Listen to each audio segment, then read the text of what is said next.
evening, ladies and gentlemen, boys and girls. I got a special message from Grandpa Zak. And he has some amazing grandchildren, I have been told. And here is a story dedicated to the Clayton grandchildren. The elf who learned to share. In the heart of the North Pole, nestled between candy cane forests and gumdrop mountains, there stood a cozy workshop where the elves worked tirelessly to prepare toys for Christmas. The scent of peppermint cocoa wafted through the air, and snowflakes danced outside the frosted windows. Amongst these elves was a lively, bright-eyed little one named Sparkle. Sparkle had a big heart, but also had a big problem. He didn't like to share. Now, we all know that everybody has to share to make the story work. Every elf had a special task in the workshop. Sparkle was in charge of painting the toys, and he was exceptional at it. His paintbrushes glided like magic over the wooden toys, leaving behind vibrant colors and shimmering designs. Sparkle's toys sparkled and shone so brightly that every elf admired his work. But Sparkle guarded his paintbrushes and glitter like treasure, clutching them tightly as if they might vanish at any moment. He didn't realize it, but his unwillingness to share left the other elves feeling left out and frustrated. One crispy, frosty morning, Santa's deep, cheerful voice echoed through the workshop as he gathered the elves for an important announcement. This year, Santa began, his eyes twinkling like the stars, we have an extraordinary mission. We will be creating a magical Christmas box filled with special toys for 7 wonderful children: Drake, Aiden, Addison, Gabriel, Tommy, and Kinsley, and Paisley, the grandchildren of the Clayton family. Each toy must be crafted with care, filled with Christmas magic, and represent what Christmas is all about: love, joy, and sharing. The elves clapped their hands in excitement, their bells jingling merrily. Sparkle, however, frowned and crossed his arms. Why does Christmas always have to be about sharing? He thought.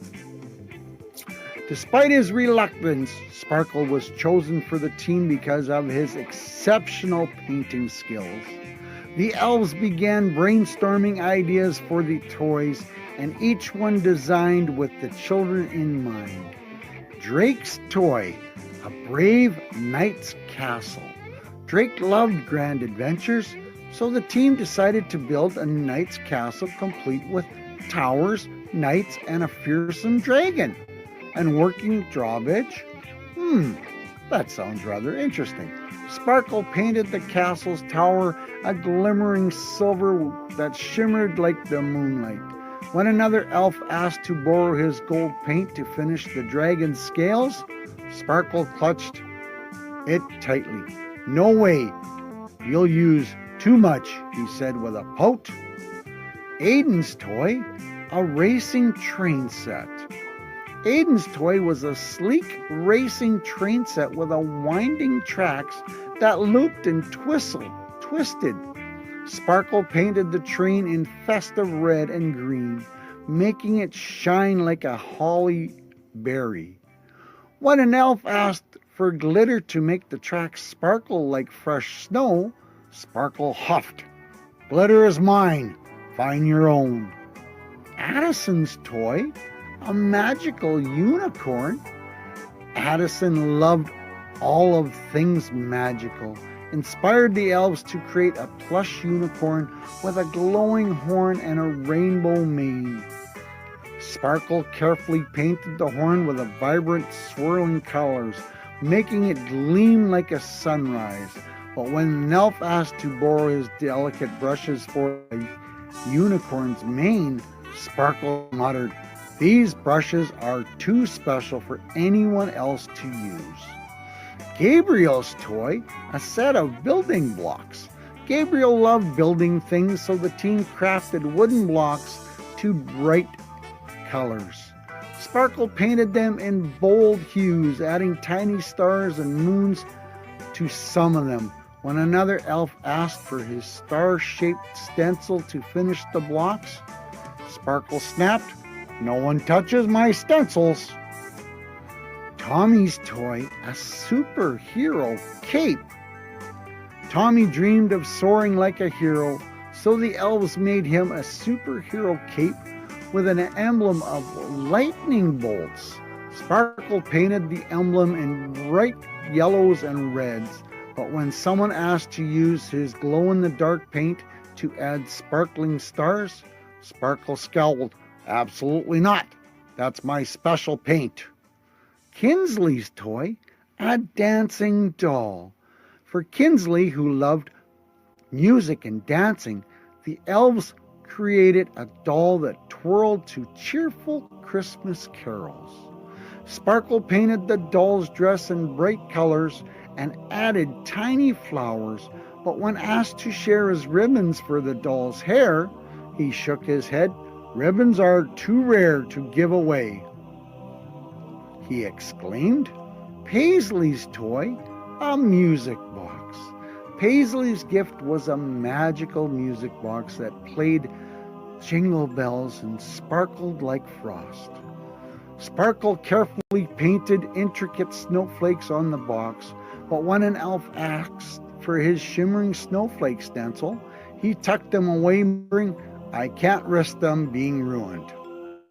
As the toys neared completion, Sparkle looked at his work proudly. Yet, as he glanced at the other elves' toys, something felt missing.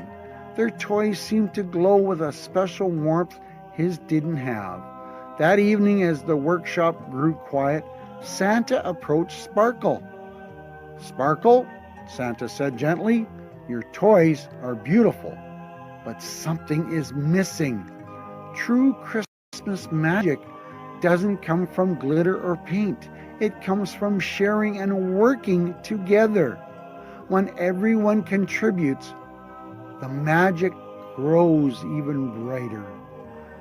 Sparkle thought about the children, Drake, Aiden, Addison, Gabriel, Tommy, Kinsley, and Paisley.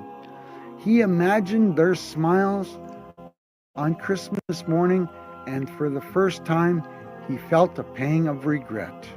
Santa's words stayed with him through the night. The next day, Sparkle surprised everyone. He opened his jars of glitter, handed out his brushes, and even shared his gold paint and stencils. The workshop buzzed with excitement as every elf worked together, adding their unique touch to the toys. The knight's castle glistened with golden dragons. The train tracks sparkled like frosty mornings, and the unicorn's mane flowered with a rainbow brilliance. Each toy seemed to shine brighter than ever before. On Christmas Eve, Santa delivered the magic box to the Clayton's grandchildren. Drake marveled at his knight's castle. Aiden raced his train around the room, and Addison cuddled her glowing unicorn. Gabriel built a tall tower. Tommy soared in his superhero cape. Kinsley twirled with her doll, and Paisley hummed along to her music box. As Sparkle imagined their joy, his heart swelled with warmth. Sharing didn't take away from his talents, it made them even brighter. From that Christmas forward, Sparkle became the most generous elf in the workshop, spreading love and magic everywhere he went. And that, dear children, is the story of the elf who learned to share. Woo! Wasn't that exciting? That was pretty awesome. And you children, better thank Grandpa for getting a hold of Santa, because this was an amazing idea, and I hope you thoroughly enjoyed this story. Merry Christmas, everybody, and remember, Santa loves you. Ho, ho, ho!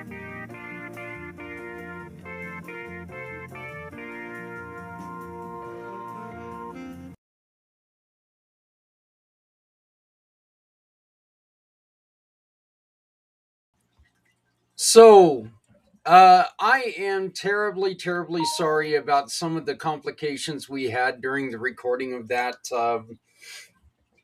It We had to actually stop the recording and restart it. It wasn't working properly.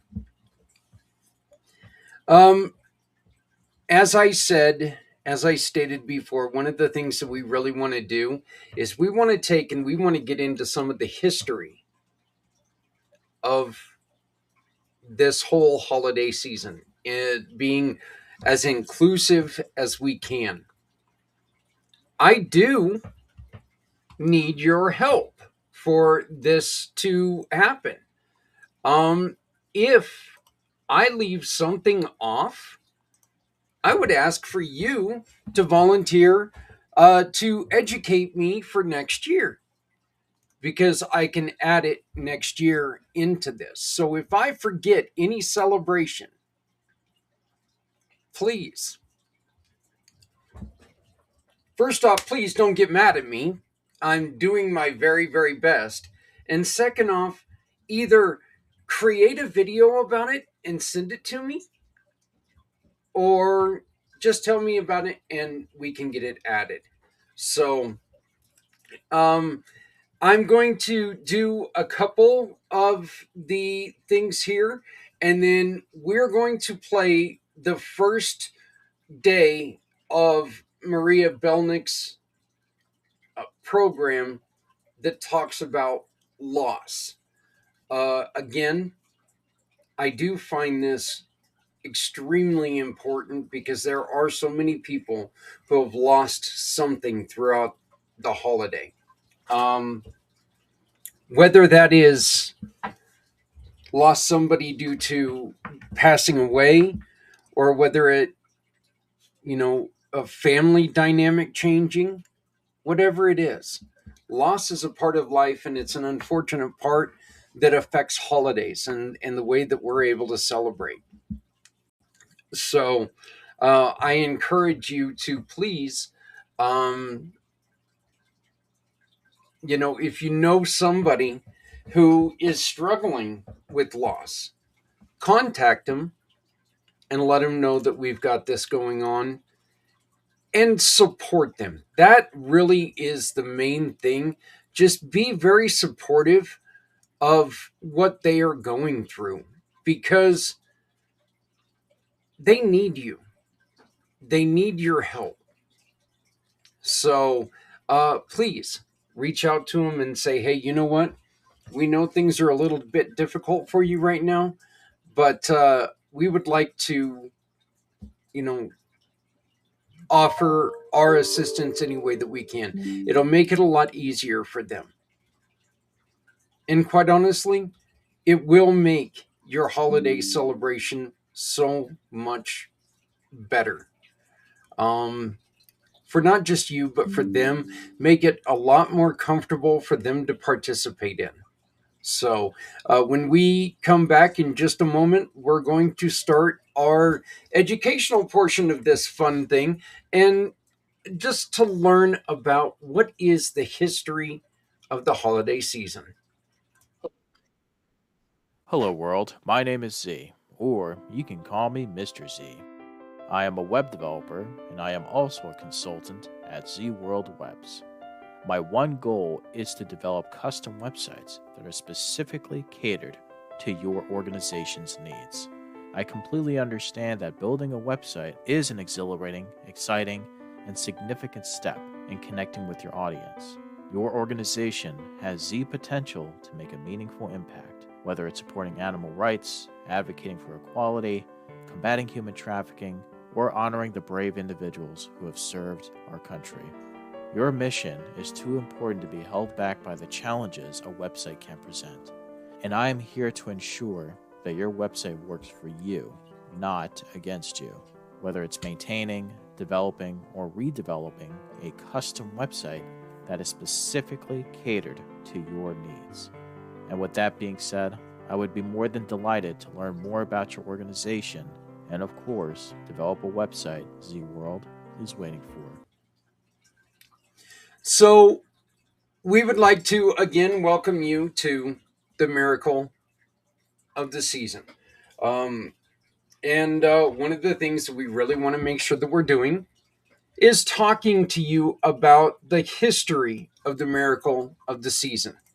Or the miracle that is this season. And the history of the winter holiday season itself. It's a global story of darkness, light, survival, community, and renewal. Winter holidays didn't begin with Christmas, Hanukkah, or any modern tradition. They began with something far older, far more universal. And this is what I was talking about when we first started. You know, Christmas is, when it comes to mankind, Christmas, Hanukkah, Kwanzaa, all these that we celebrate right now are all extremely young when it comes to the history of mankind. So, obviously, you know, they didn't become celebrations until mankind came along. So the statement that we made with Papa John there about is it older than dirt? No, not really. It was around, but the celebrations obviously weren't as old as dirt. So, but so winter, the winter solstice is the longest night of the year. Across cultures, across continents, across thousands of years, humans have responded to the winter with the same instinct: create light, create warmth, create community, and create meaning. Let's walk through the full arc of winter holiday history from prehistoric solstice observances, to the diverse celebrations we honor today. So, again, everything that we're saying is not, anything that we say is not to offend anybody. We do have a conversation coming up with our great friend Les Simpson. Well, we also have a conversation coming up with our great friend Lynn.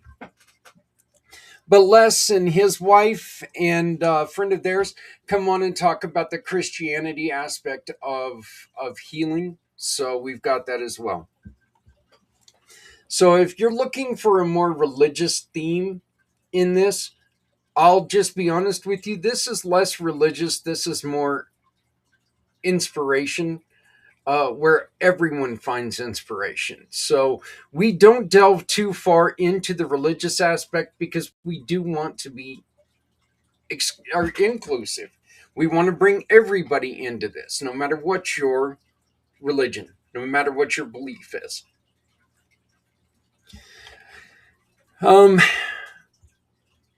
So long before recorded history, humans noticed a terrifying pattern. As winter approached, the days grew shorter, the nights grew longer, and the sun weaker. The winter solstice is the shortest day and the longest night. It became a moment of deep spiritual significance. Cultures worldwide marked it with rituals, feasts, and ceremonies celebrating the return of the sun. Search results confirm this global pattern. The solstice has inspired celebrations since long before recorded history. across cultures from ancient Rome to indigenous America.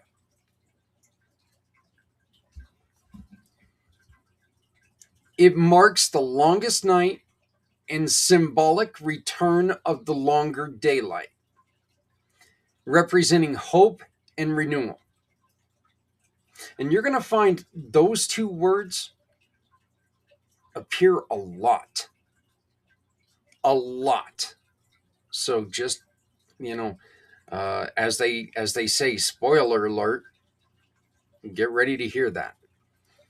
Ancient peoples built monuments aligned to the solstice sunrise, such as Stonehenge. Winter was a time of hardship, so solstice rituals helped communities survive emotionally and spiritually. That is very important. Many modern winter holidays absorbed or evolved from these ancient solstice traditions. Some of the more common ancient solstice themes were fire and light, feasting, community gatherings, honoring ancestors, appeasing or celebrating sun deities, rituals for protection and survival. These themes echoed through nearly every winter holiday that came afterward. Again, you're going to see so much of this stuff all come together from the first celebration, which was, oh my God, it's winter and it's depressing because the days are short, the nights are long, um, you know, and it's cold and it's miserable. And well, this is one way that we're able to take in and sorry about the phone ding there. Um, but anyway, you're going to see a lot. Like I said, you're going to hear a lot of same themes. You're going to hear a lot of things that truly go together. Some of the ancient civilizations and winter festivals, where many modern customs begin. In ancient Rome, they had Saturnalia, honoring Saturn, god of agriculture, feasting, gift giving, and role reversals. Homes decorated with greenery, a spirit of joy and misrule, direct ancestor to many Christmas customs. Brumalia, from Bruma, meaning shortest day, was another celebration. A solstice season festival with feasting and prophecy continued even into Christianized Rome.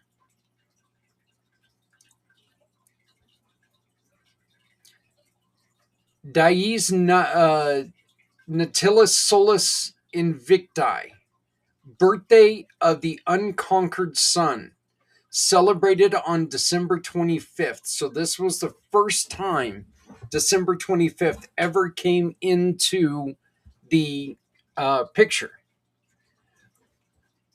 Marked the symbolic rebirth of the sun after the solstice, influenced the eventual dating of Christmas. We're also going to be looking into Norse and Germanic Yule. Yule is a major winter festival in Northern Europe, which includes bonfires to welcome in the returning sun, the Yule log, evergreen decorations. What does that sound like? Feasting on preserved meats, Odin's wild hunt, a precursor to Santa folklore, 12 nights of celebration, roots of the Christmas tree tradition. We're also going to get into Celtic and British Isles traditions, mistletoe rituals, evergreen symbolism, midwinter storytelling, sacred fires, the Mother's Night celebration, the Jewish winter traditions, such as Hanukkah. Hanukkah is not a solstice festival, but it shares the universal winter theme of light and darkness. It commemorates the Maccabean revolt, the redirection of the temple, the miracle of the oil lasting 8 days, which, studying with this, I didn't know the importance of the oil, which really is one of the, again, I love this because I love history of things. I love learning about other cultures. I love being able to sit there and say, okay, I heard that. Now explain it a little bit more.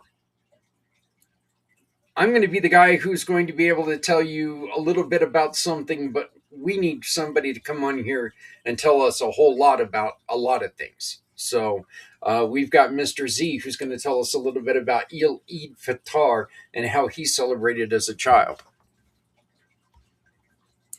Hanukkah's timing near the solstice reinforces the symbolic power of light returning in the darkest season. Then we will get into the rise of Christmas. A new story enters into the winter season. Early Christians did not celebrate Christmas, but by the 4th century, December 25th was chosen for symbolic and cultural reasons.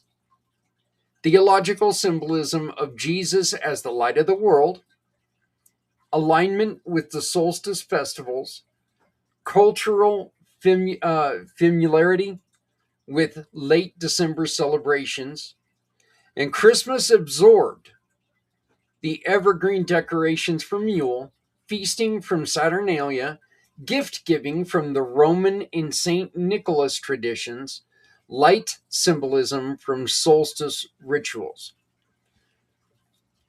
Over the centuries, Christmas has evolved through medieval feasts and misrule, Renaissance religious art, Victorian reinvention trees, cards, so on, American culture shaping Santa Claus, and commercialization. Christmas wasn't born one day and it was just there. It really took from a lot of things and built something that that many of us celebrate, that the majority of the world celebrates. So we all do celebrate it different, and that's one of the reasons why we're doing this. Some of the global winter holidays beyond Christmas. These are other ones that we don't know a lot about, and hopefully this program will help us to make that different. As we move through the rest of the series, we'll explore these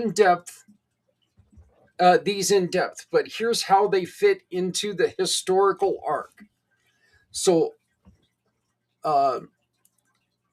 Las Posadas in Latin American reenacts Mary and Joseph's search for shelter, emphasizes hospitality and compassion, blends Catholic tradition with indigenous and Spanish customs. Three Kings Day, Epiphany, celebrates the arrival of the Magi, major gift-giving holiday in many cultures, symbolizes revitalization and inclusion.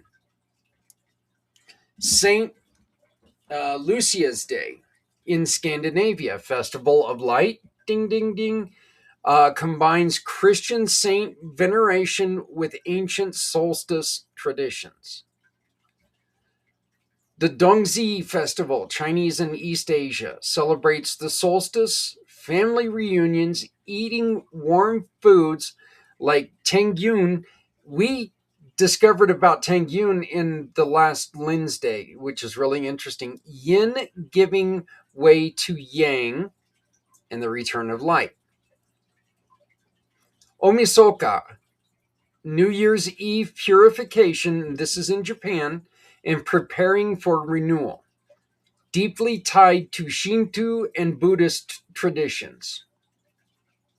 Bodhi Day, Buddhism. commemorates the Buddha enlightenment, a quiet, reflective winter holiday. Yalda night in Persia and Iran. Ancient solstice traditions, poetry, fruit, fire, and family. Triumph over light, triumph of light over darkness. Soyal is a Hopi celebration, winter solstice ceremony, welcoming the sun back, honoring Kachina spirits. Only publicly shareable aspects are discussed. That's interesting. That's really interesting. Kwanzaa, modern African American culture holiday, rooted in African harvest traditions, focusing on unity, purpose, and community. Orthodox Christmas and New Year celebrated on the Julian calendar, January 7th through January 14th.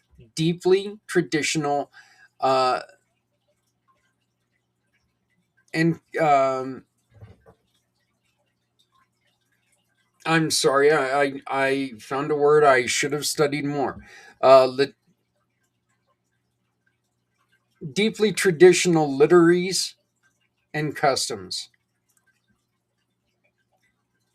South Asian winter festivals, Lori, Makar, Sangretti, and Pongal, harvest celebrations. Now I'm all tongue tied.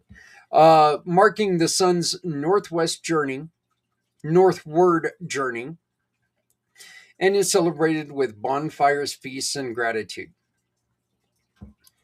We will also talk on the Islamic holidays, Eid, and the winter season.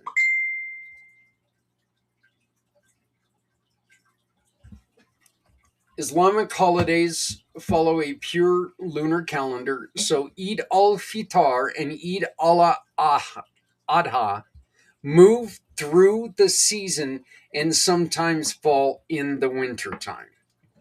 They are not winter holidays by design, but they are major global celebrations and will be included in this series too, because, well, you know what? This year it did fall in this time. So, you know,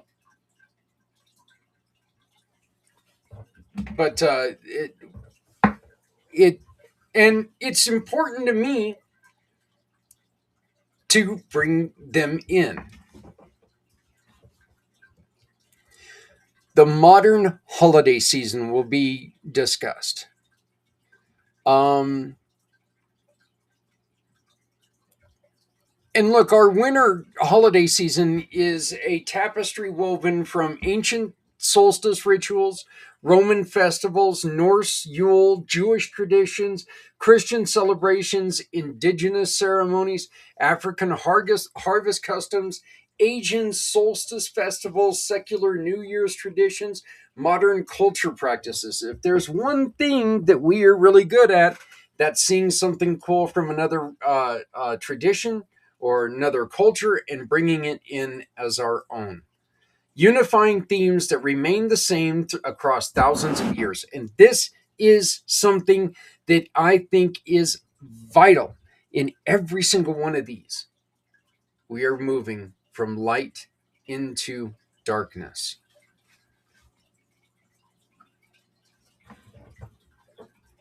Hope in the winter, community and hardship, renewal at turning of the year, generosity and compassion, honoring ancestors, celebrating survival. That's what we're trying to do. We're we worry about the ones that we can't be with. We worry about the loved ones that we're not with, that we don't get to share time with.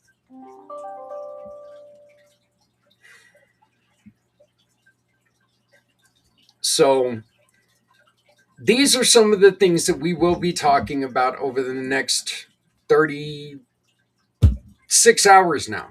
Yes. So again, I welcome you to the show. And now I want to introduce you to Maria Malecnik. Wonderful, wonderful lady. She is just a absolute, it's an honor that I have met her.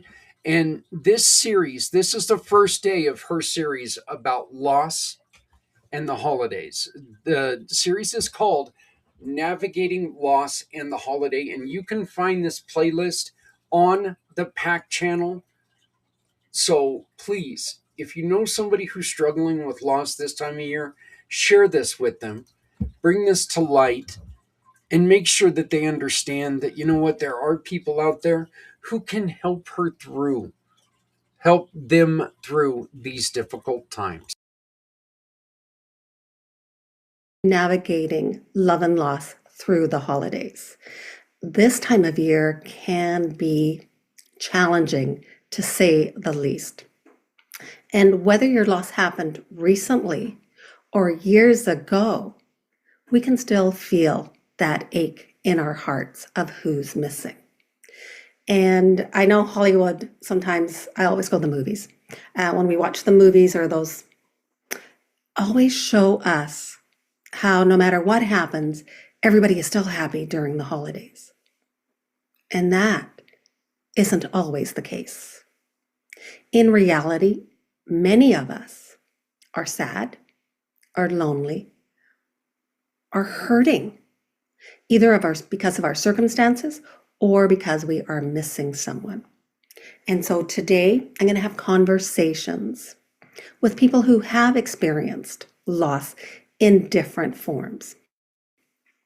And we're going to have these conversations heart to heart in regards to what have they, and I don't want to use the word learned because I don't think grief ever teaches us anything, but what path have they taken to make their holidays a little bit less painful? And before we start, I always like to make sure that we are grounded in taking a few deep breaths, just so that way we are coming from a place of peace, a place of being grounded. And I also want, if you are missing someone, to say their name, either in the chat or silently, because we want to remember them. And I also want to start to say that the space that we are at is a gentle space, a space to allow for your feelings, for your thoughts without judgment. Because in grief, we are not broken and we do not need to be fixed. And here we do not offer advice. So if anyone's looking for advice, this isn't the place. Because what we want to do is we want to acknowledge who you are, what your experience is, and to validate who you are. So we're just going to have a moment of silence and a deep breath.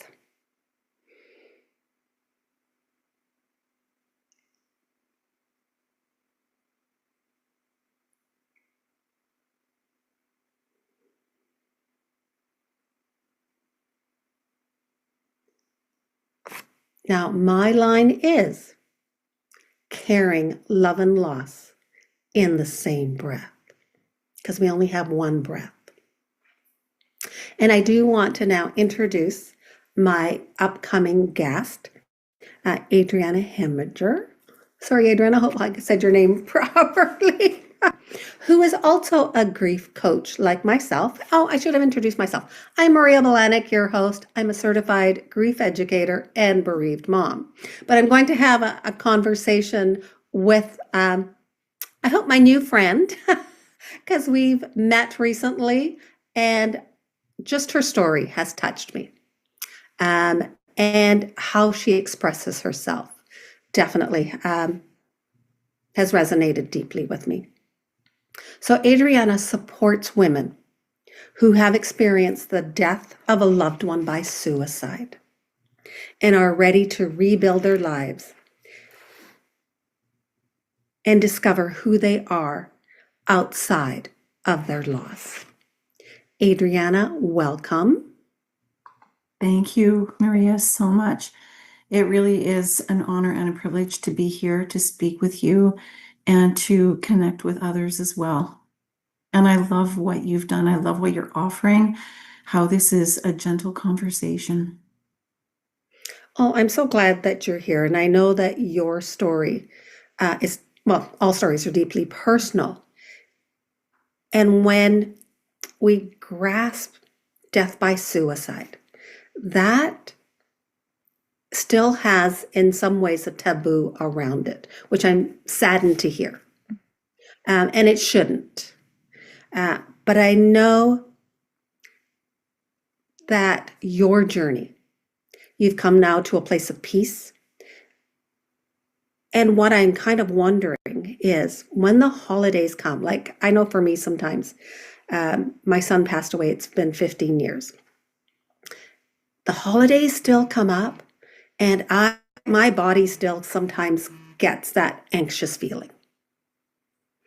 All right. And so for yourself, what do you find for the holidays? Does it dredge up something that you didn't think was still possible? In my first couple of years, I really, really struggled. I wasn't looking forward to the holidays.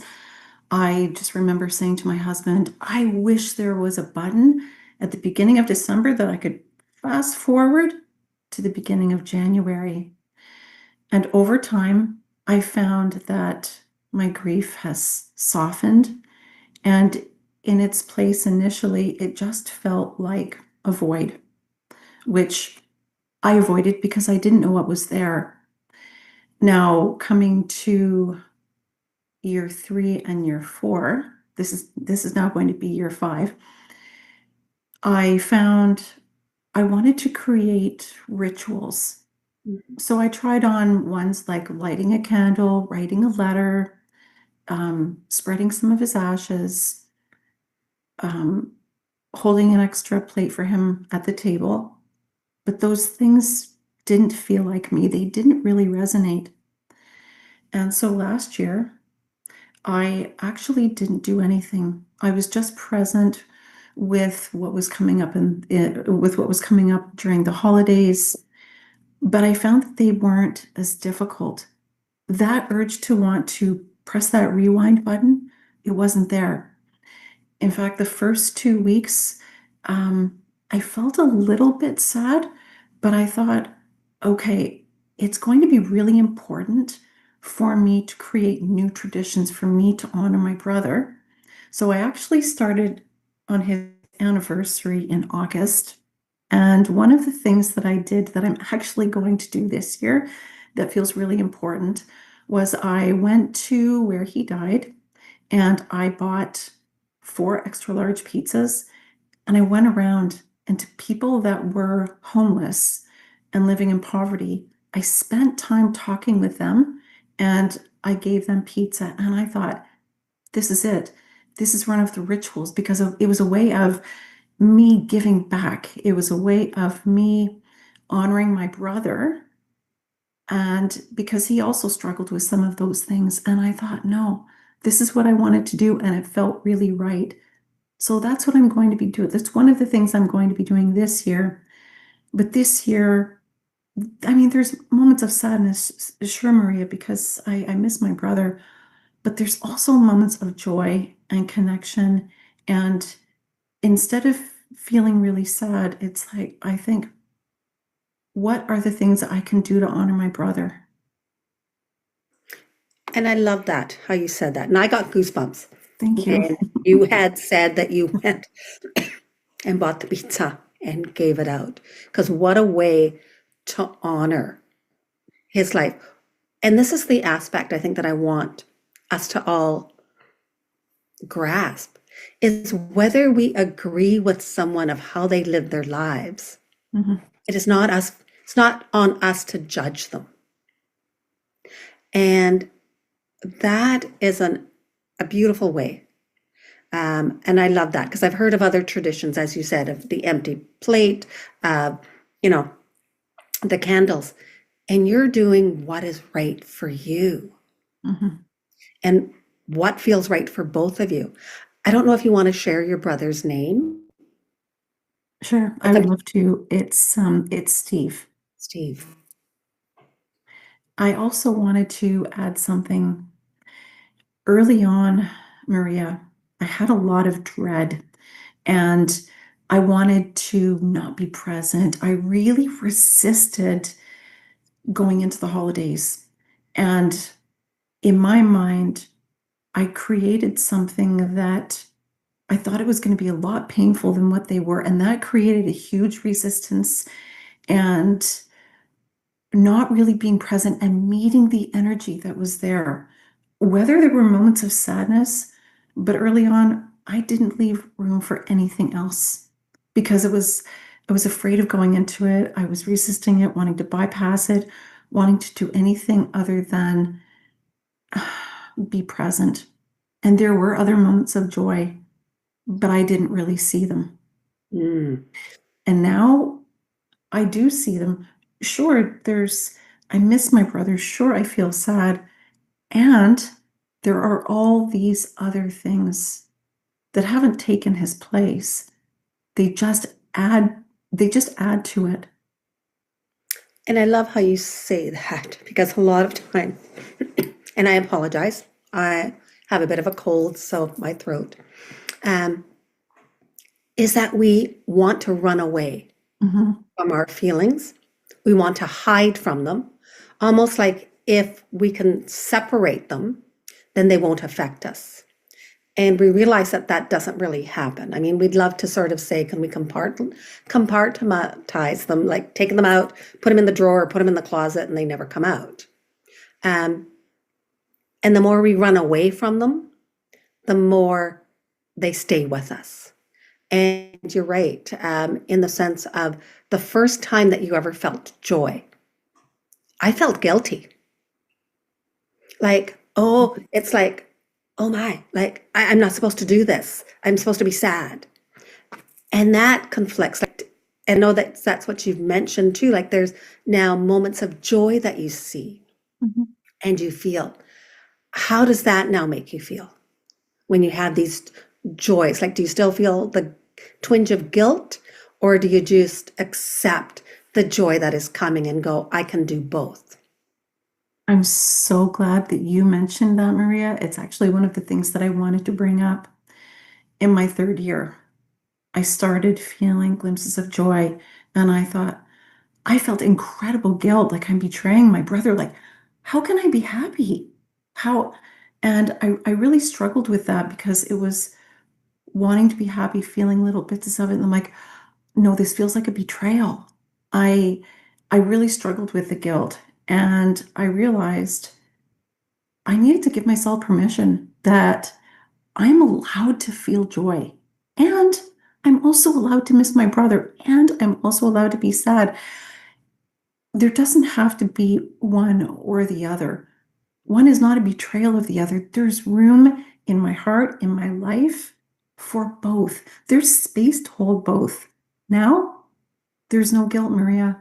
Mm. If anything, letting go of the guilt has allowed for a deeper connection to my brother. It's allowed for it's allowed for more love and more joy and to be present in the moments because I found when I was closing my heart to what was hurting, it also closed my heart to joy and what would allow to bring me peace and happiness. And I thought, well, let's just see what happens if I gave myself permission to feel joy. What would happen? Am I allowed? Is this okay? Yes, Adriana. And actually, this is what Steve would want for you. Mm.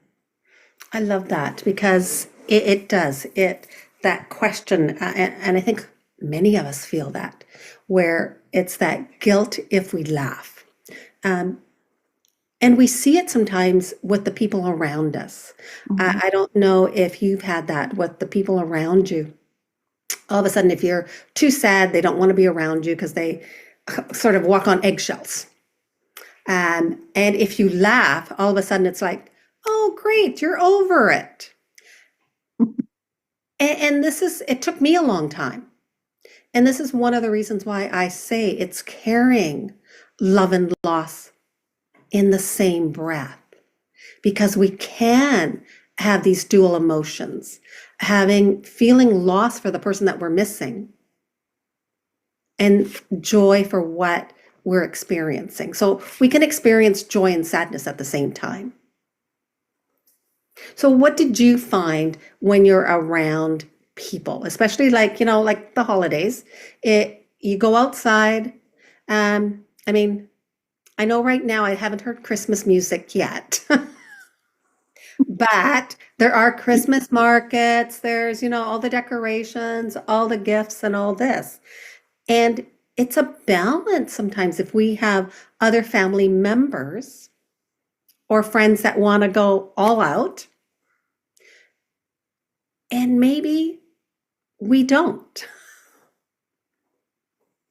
How have you handled that? Or does it even come up?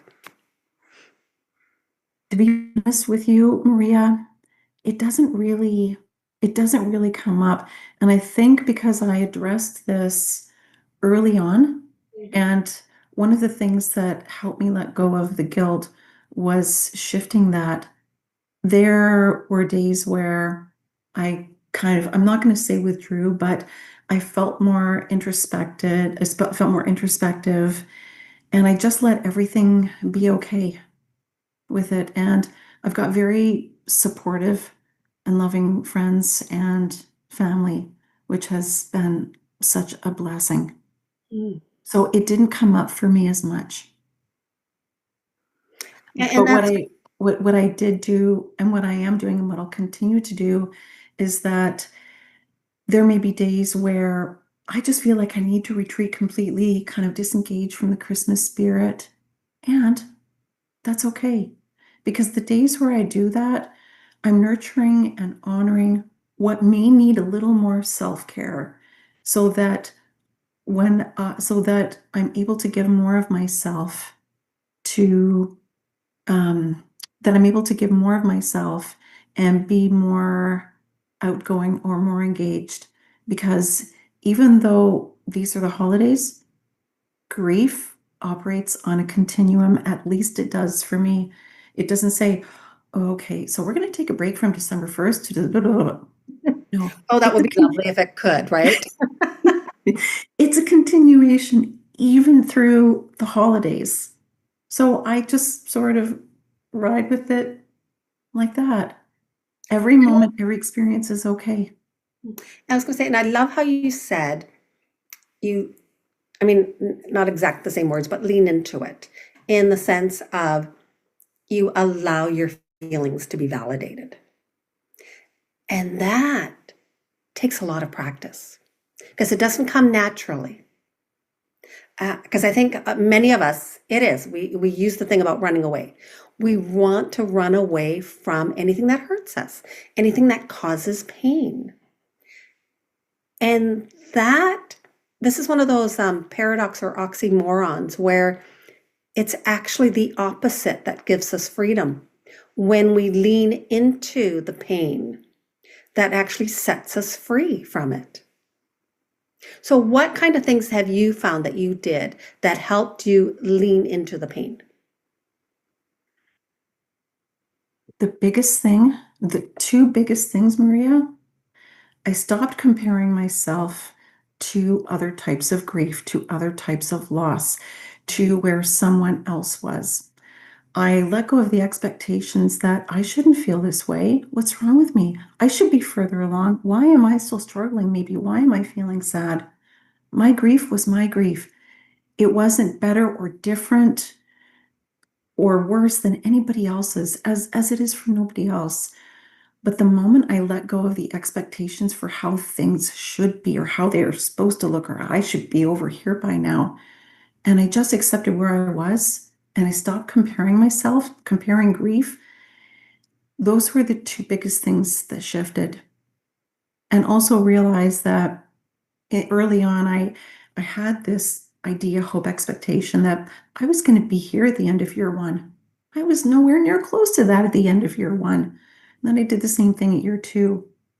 At the end of year two, I thought, I think I need to let go of this and just let it be.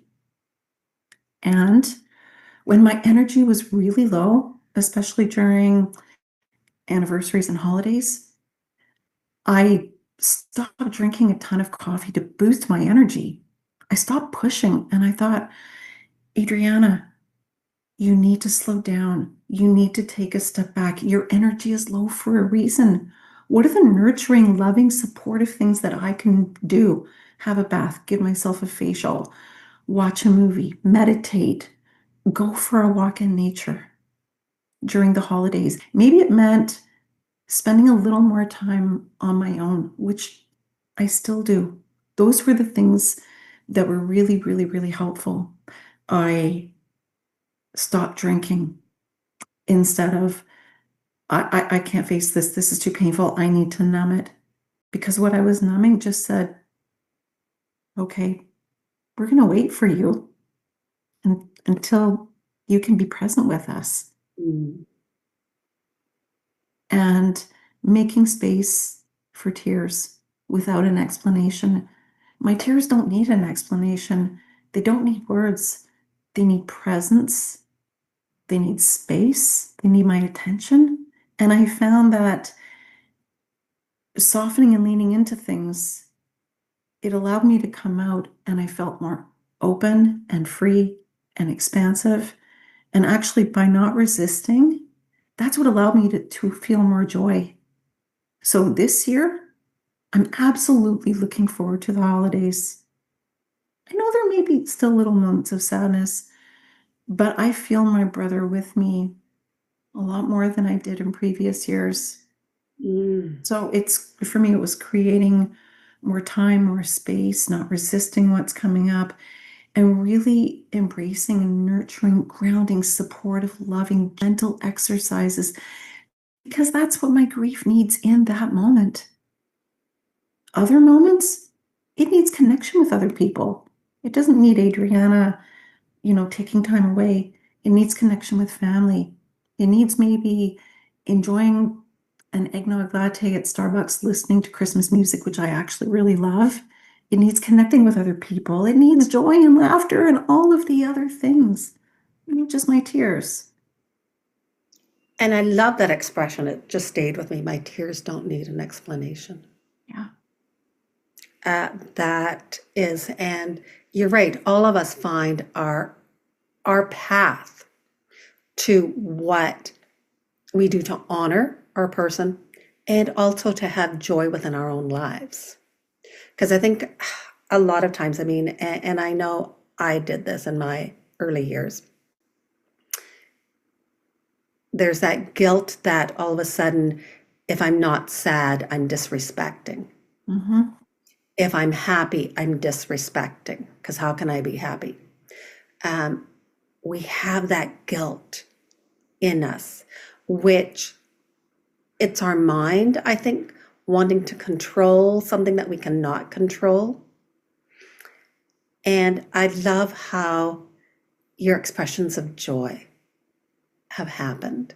And it's so true. I always go, nowadays, it's actually the simple things that bring joy. Beforehand, like before loss, we were taught, not taught, but I think there's that influence that all of a sudden you could only be happy if you had big things happen in your life. It's only the big things that make you happy. When in actual fact, it's the small things. It's the simple pleasures that bring joy.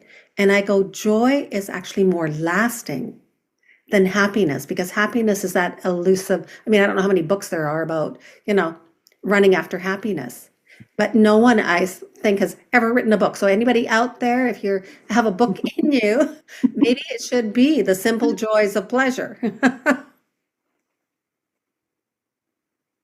One of the things that I've started doing, Maria, I get up, I like to get up early, like really early, and put on, we have a beautiful tree with, we have a beautiful fake tree with lights, put on the fireplace. Sometimes, well, right now I put on Christmas music, but it's the simple moments, and I actually feel my brother there with me, just enjoying a coffee by the fireplace, listening to music, and just being in that space. No cell phone, no TV, no nothing. Just being in that moment. Sometimes I talk to my brother out loud. Sometimes it's silent. It's things like that. It's going for walks. It's going for drives. And for me, it's actually slowing down and not filling every moment of every day with something. It's not filling my life with distractions to avoid. It's actually slowing everything right down. Because for me, joy, they're in those moments, not in the ones where I'm keeping busy, not the ones where I'm distracting. It's in the moments where everything is slowed right down. My time, my voice, my pace, my breath. And they're unexpected moments of joy. Not ones that I plan, although there's joy in those too. But there's joy in all the unexpected ones. Maybe it's waking up and just feeling really peaceful. That brings me joy. Or it's actually learning to be in the present, in the moment. Because a lot of times, many of us, with or without loss, have this aspect that it's the busyness. It's we have to keep constantly on the go. And people sometimes aren't fully present. And that's one of the things that I found from loss, is that after each moment is precious. And even if I'm doing something, you're fully present in that. But what I did want to ask you, because sometimes, no matter how much time loss has happened, is there a moment or something that still catches you off guard, that activates you? Because I think a lot of times, and the reason I want to ask this is because the majority of people, if they haven't experienced loss, or even if they have, we have this expectation that there's a time limit to how long we can grieve, or that we're supposed to be better. I always go, yeah, we're better at pretending and masking. However, there are still those unexpected moments that all of a sudden you turn around and just kind of gut wrenches you. Absolutely. I mean, aside from my brother's birthday, which was on the 14th, and aside from his anniversary, there are still moments where I could be going out for dinner and there's a song that reminds me of my brother, or going out someplace, or it could be a smell, or it could be seeing like a double rainbow in the sky.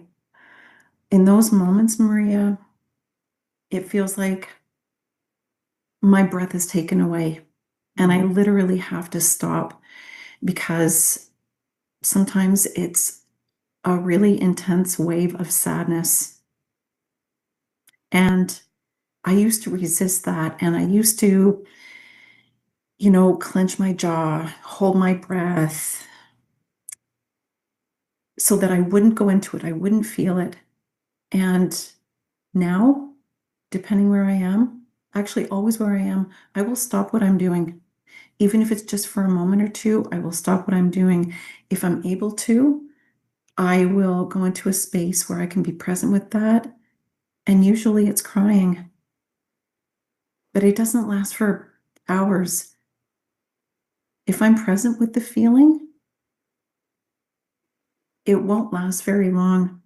But if there are tears that need to come up, then I honor that, because my grief it doesn't stop just because, okay, it's been, it's been almost 5.5 years now. This is where you should be. No expectations. And I know that there's going to be those moments that are going to require, okay, let's take a step back. What do I need to do in this moment to honor these feelings or what's come up or this memory? What do I need to do to honor this moment? Because when I do that, I honor myself. And when I honor myself, I also honor my brother. And there are some times in those moments, I just say, thank you, Steve. I know that was you. I know that was you.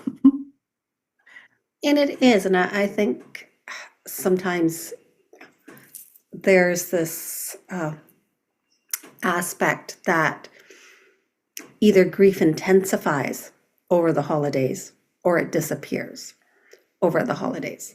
And it really does neither. I mean, sometimes it intensifies because I think, or I believe, because of the celebrations that are happening around,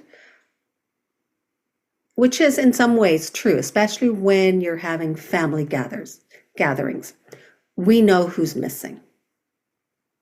And that aspect, whether it's at the holiday season or in another one, like sometimes I always go, even when you're having family reunions at different times of the year, holidays are holidays, or these traditions that people are coming up. I love the new tradition that you have done and going to continue on. That really touches, I think, my heart. And again, I was going to say, I wish more people would do that. But again, not everyone can, because it takes really hard to have someone give food and listen to someone living on the street, their story. And one of the things is that people on the street, we don't know what their circumstances are. And you and I both have talked about this, going, none of us know what our breaking point is, and where we're going to find ourselves in life. But Adriana, what I'd love for you to have is basically share on how you help because of your experience. Because death by suicide is different than, I mean, there's different nuances in loss because of that. So one of the ways that I help Maria, the specific challenges are dealing with the unanswered questions.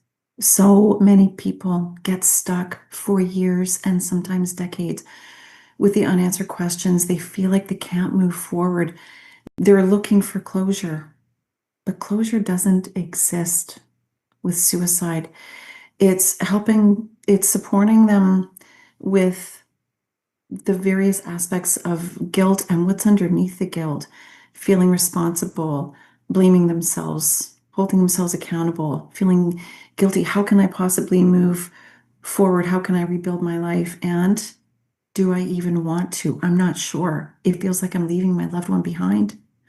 So it's really about reframing all of that, giving permission and understanding that you aren't leaving your loved one behind. When you rebuild your life and who you are, you move forward with them. It's just in a different way. It's not leaving your loved one behind. And I thank you so much for that, because we know that loss is universal. And at times it's not a matter of if, it's a matter of when. There are different nuances because of the relationship and because of the circumstances. And I thank you so much for being here and for being my guest and coming out and having this conversation, because it is a hard conversation. Thank you. Maria, I also want to thank you so much, not only for inviting me, but also for hosting this for people, for extending this gentle invitation. I think it's such a beautiful thing that you're doing, and thank you so much. Well, we're both grief educators, and definitely, I mean, we want to go out and educate, because Adriana and I are the faces of grief. Mhm. Each experienced grief, and we are the faces of grief. We will all, well, I always call, I'm a forever griever. But that's not going to change how I go about in life.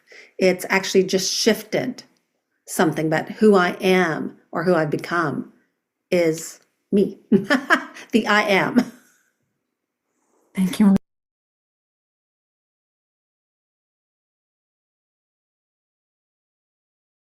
Maria. Thank you so much. And I know, I think definitely we'll have your contact info. We'll put out your website so that way people can contact you, especially other women who have experienced a family member, a loved one, death by suicide.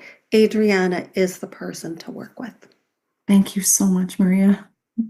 Thank you.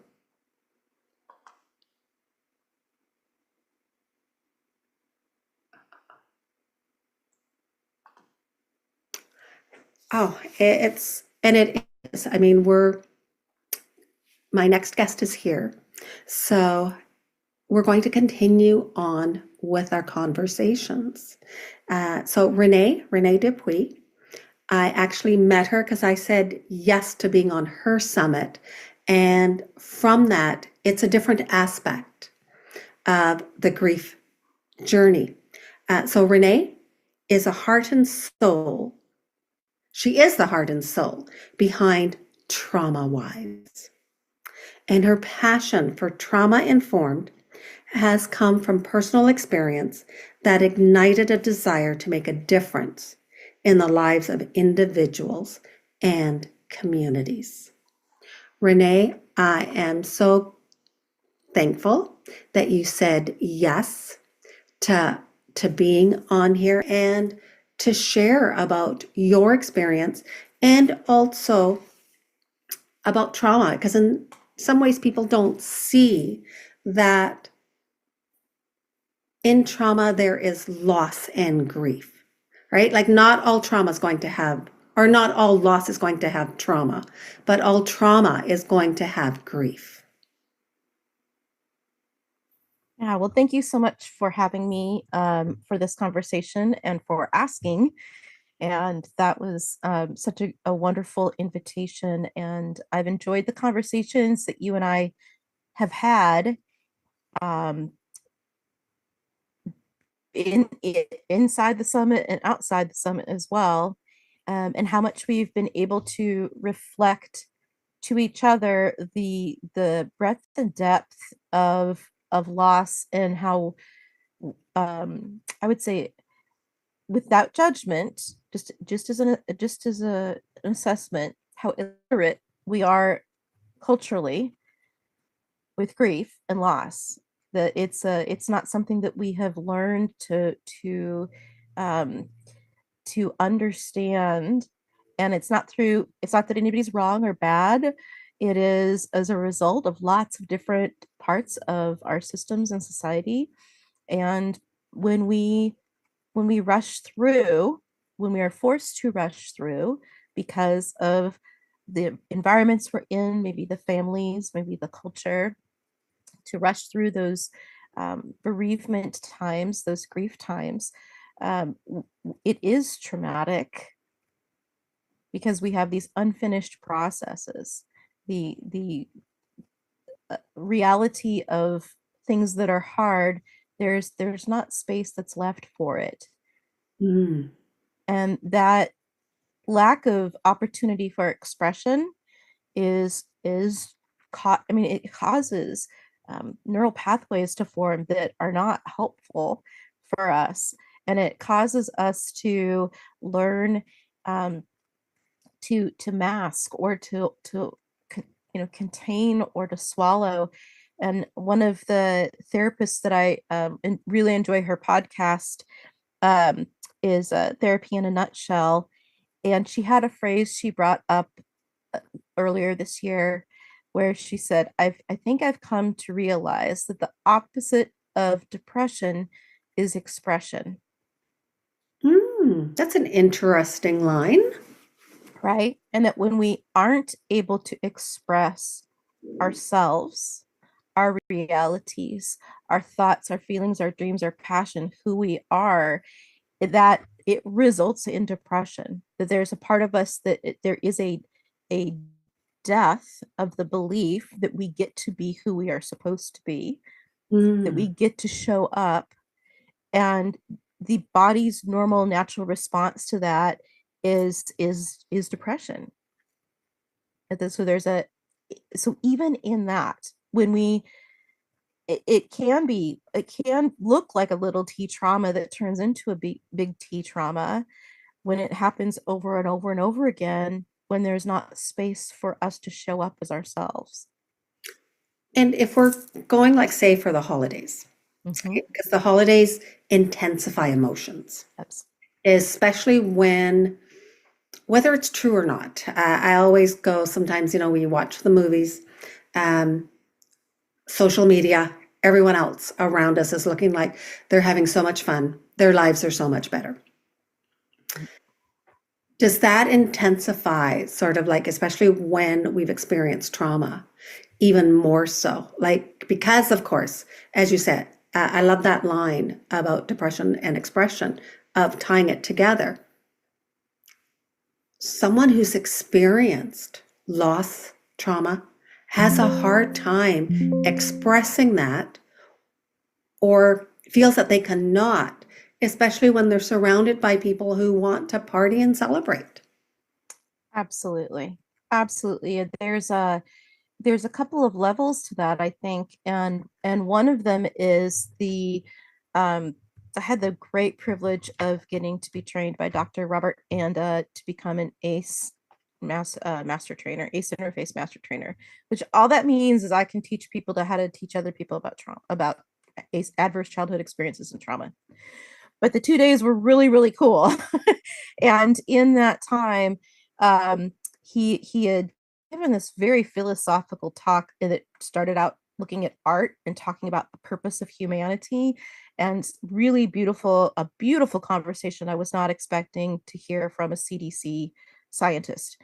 And in that, he talked about the narratives that are written on us by trauma, and to distill all the things that he listed, it's telling us that it's all our fault and it's never going to end. Those are the lies. And that I would add, the third is, you're all alone. And that is so true, because that replays in a griever's mind, or in someone who, I'm going to say griever, but again, in grief, there is trauma. That it is. There's that feeling that, oh, if only I had done, those loops, the what ifs, the should haves, all of that, the guilt feeling that we could have altered the outcome. And of course, with the all alone, like, no one's going to understand what I'm feeling. No one has experienced this beforehand. And there's this aspect that keeps looping around. And I'm trying to say, how do we stop it? Because I know language is so important, right? I mean, this is one of the things that I always struggle with sometimes, is, as a griever, I've now know how important language is because of how it lands on someone else. And words are so important of how we say things. Yeah. I think that, to go back to your question of how do we stop it, and I know that, like, I could feel the wrestle with that, because yeah, because you're not really stop pain. You're not, right? Acknowledge it, sort of aspect, right? And so part of that is that Dr. Anda went on in his talk to say it's the role of the healers, it's the role of the helpers, it's the role of the people around the person who's experienced the trauma, and we can say loss even in this, to to hold hope and give them a new narrative. And I think this is the key. It's to give them a new experience and a repeated experience over and over, because that forms the new neural pathway that tells the truth against those lies. Because those things, there is a reason they're called lies. They're not the reality. They're exactly what my brain and body is telling me by patterns and experience and fear that is taking over, because I feel that isolation. I feel that I'm not seen, heard, and valued, understood, held, that I'm alone. And if I'm a person on the outside of someone who's experiencing that, and I have capacity in that moment, that's my caveat, and I have capacity, it is part of my human responsibility to hold, to be there, to witness, and not to fix, but to witness and leave space for that expression, and to affirm the reality of the pain and and address this piece where the grief and loss and trauma comes from a betrayal. Mm.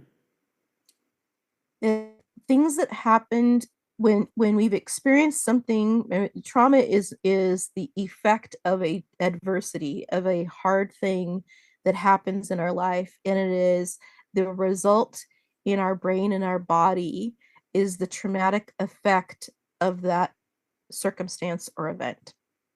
And it's how our brain and body experience it. And my brain and body are going to experience things differently than someone else's brain and body. And so it's not helpful for someone to say, well, that's not really scary, or that's not really that bad, or if you just watched a few more Hallmark movies, or if you lit some more candles, or you did more self-care, or you talked to a counselor, all of that is dismissing my reality. And I love how you say that, because it is so true.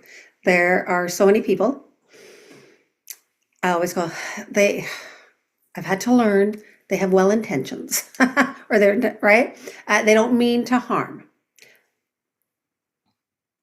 but they are out there wanting to fix because they figure someone else is broken, or they want to ignore it.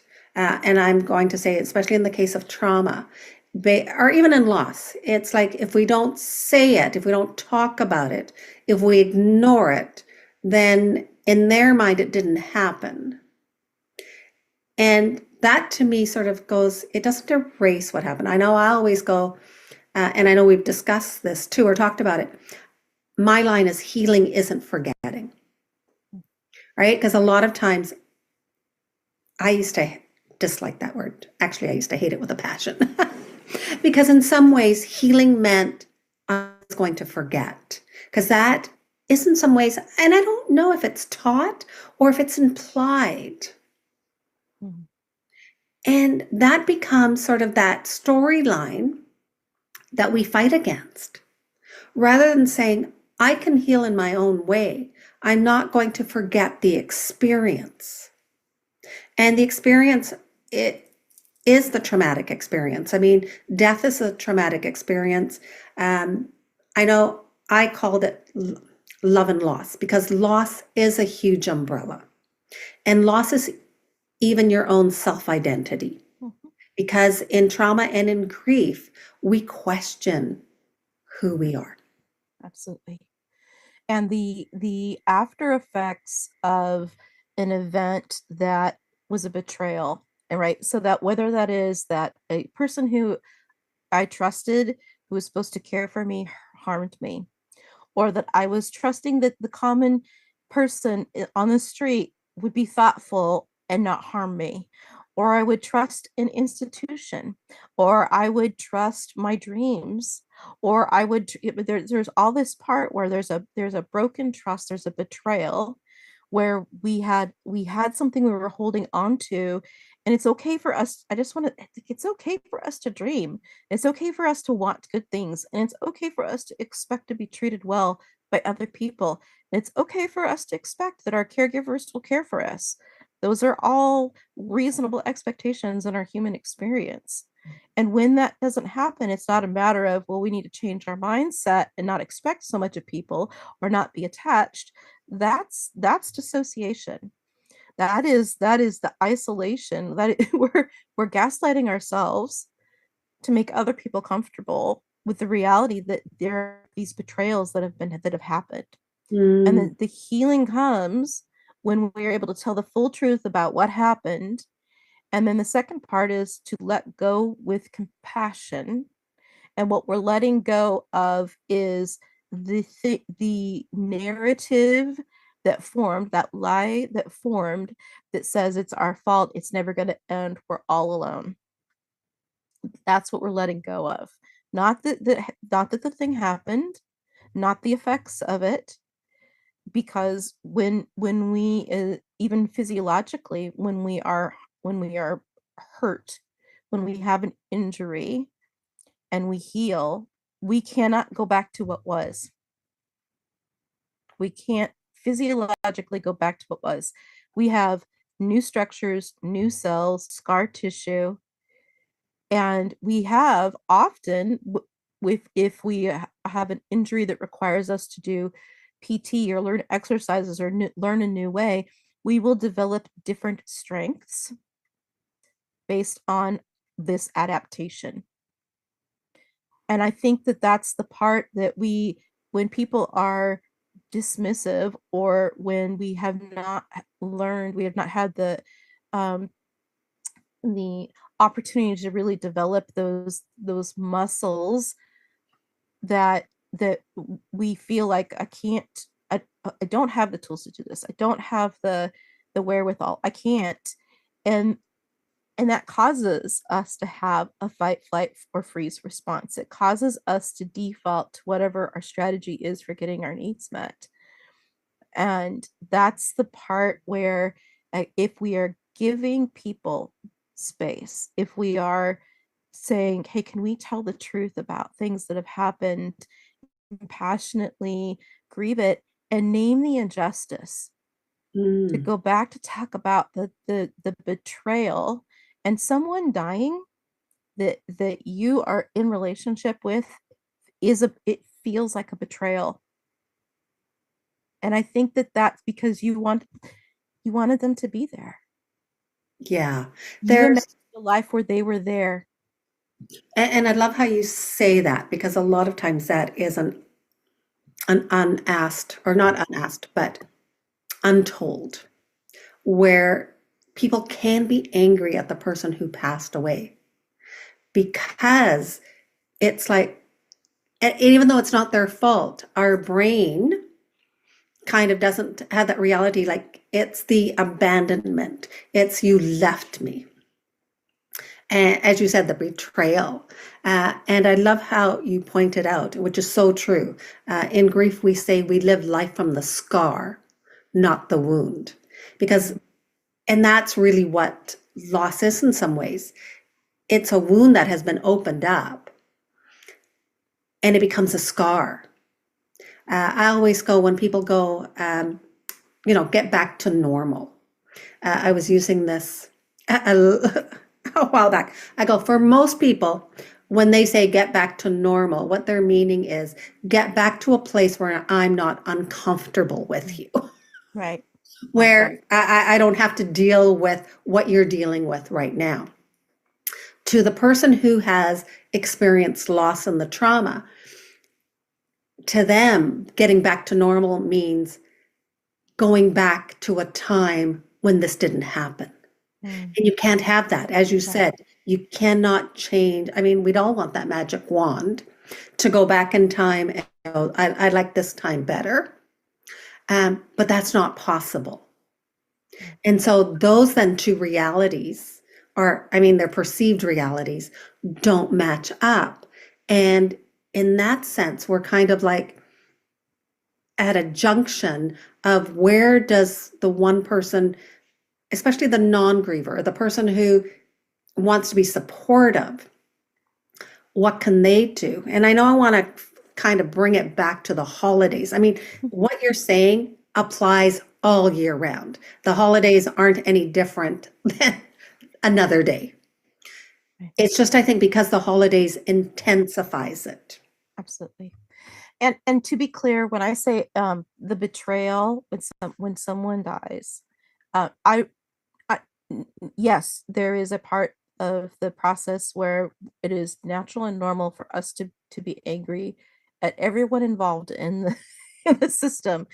Um, and it's like it's a betrayal of against life. Like life has betrayed me because I don't get to continue on with this person. So it's more of that than maybe directed at the person, because there's an injustice. It shouldn't have been that way. And I think that that's the naming of it. And so the challenge that comes during the holidays is when we've experienced a loss, that grievance, that injustice of that person should be here is highlighted during the times when we are gathering, when we're feeling tender moments, when we're experiencing wonder. It's in the Christian liturgical calendar, it's ordinary time, and then there's holiday time, right? It's a holy day. It's time. It's separate because there's this atmosphere of wonder and closeness and memories and joy. And so for the people who are not maybe experiencing that that grief process during that time, I think it's really important to create it. It just like, you're creating this space for this conversation in this summit in November. It is very common for me and people in this space. In November is a great time to do it because it's before we head to these gatherings to say, hey, we need to leave room for remembrance. We need to leave room for telling stories. And I am in the States. I just want to apologize to everyone else in the world for the people in charge in my government right now. That is causing in the States, it's causing a lot of grief and loss as well, because there are families who cannot gather. We can't, because the perception of reality is so drastically different between families, where people are like, people are hurting. People are hurting, and other people are like, I don't see what the problem is. And that makes it very hard to sit at a table with someone when you're hurting, or you're very aware of hurt that's happening in the people around you, and someone's like, what are you talking about? That's not it's the same thing as being dismissed with grief. And it is a grievance to say we're experiencing two different things right now. And so I'm glad that you brought that up, because a lot of times, sometimes when we think of trauma and loss, we think about it happening just to us. And where it can happen in the community, it can happen in your country, in the world. There are us that can see the injustices that are happening, and that affects a person. Absolutely. And I think so I actually had an event last week called Restoration Sessions, and it was to prepare for the holidays. And it was practices around self-care and community care, heart, mind, body, and soul, and very short. Here is one thing to look at. So we looked at grief and gratitude as one of the pieces, and saying we're not pushing toward a gratitude. We're identifying that we can hold both at the same time. It's okay to hold both at the same time. It doesn't, in fact, they don't diminish. They actually elevate and make them more poignant and sweet when you're able to hold both, about at the same time. And another one that I did was called restoration circles, and it was having the conversations, the hard conversations before we gather, and setting up a way to say, listen, the table might not be the place for us to resolve this or to work through this. And so let's figure out how we can agree to either have a conversation beforehand or have scripts that let us pull space to the side and say, I called it a parking lot, and say that's a parking lot discussion that we're going to have after, because the table is not the time to have this conversation. Right now, we're focusing on the connection. We're focusing on holding each other tenderly. We're focusing on creating the memory of this time now, because the time now is not guaranteed. And then we're going to say that we've carved out time to tell the truth of these things hurt, and what do we need to do to make it right. And I think that's part of the way that we can create space for these conversations of, there's been a loss, there's been the intent and impact are two different things, and impact is much greater than intent. I can have not intended to hurt someone a bunch of different ways and still had an impact. And so saying, I'm so sorry for that impact. And what do I need to do to make that right? Oh, I like that. And right? I'm so sorry. And I don't, it doesn't mean that I'm a bad person. It means that my impact was not matched up with my intent. And as humans, if we tell the truth about that, then we are able to create these repair pathways. And these repair pathways, it's more of that becoming emotionally literate, building those muscles of saying, there are things that are going to happen that are going to make us feel like it's never going to end. It's our fault and we're all alone. And we have built pathways to say, actually, we hold together that your voice matters, that your experience matters, that it's not your fault. It's just for now, it's not forever. You are not alone. And I love how you say that. But someone actually put a question in the chat about the scar and the wounds. I'm just going to, so Renee, I know this is your expertise. She goes, when the wound won't heal because they have either estranged themselves from you or the family, is it just coming to terms with the act of betrayal, forgiving them, forcing conversation, or making your needs known to them?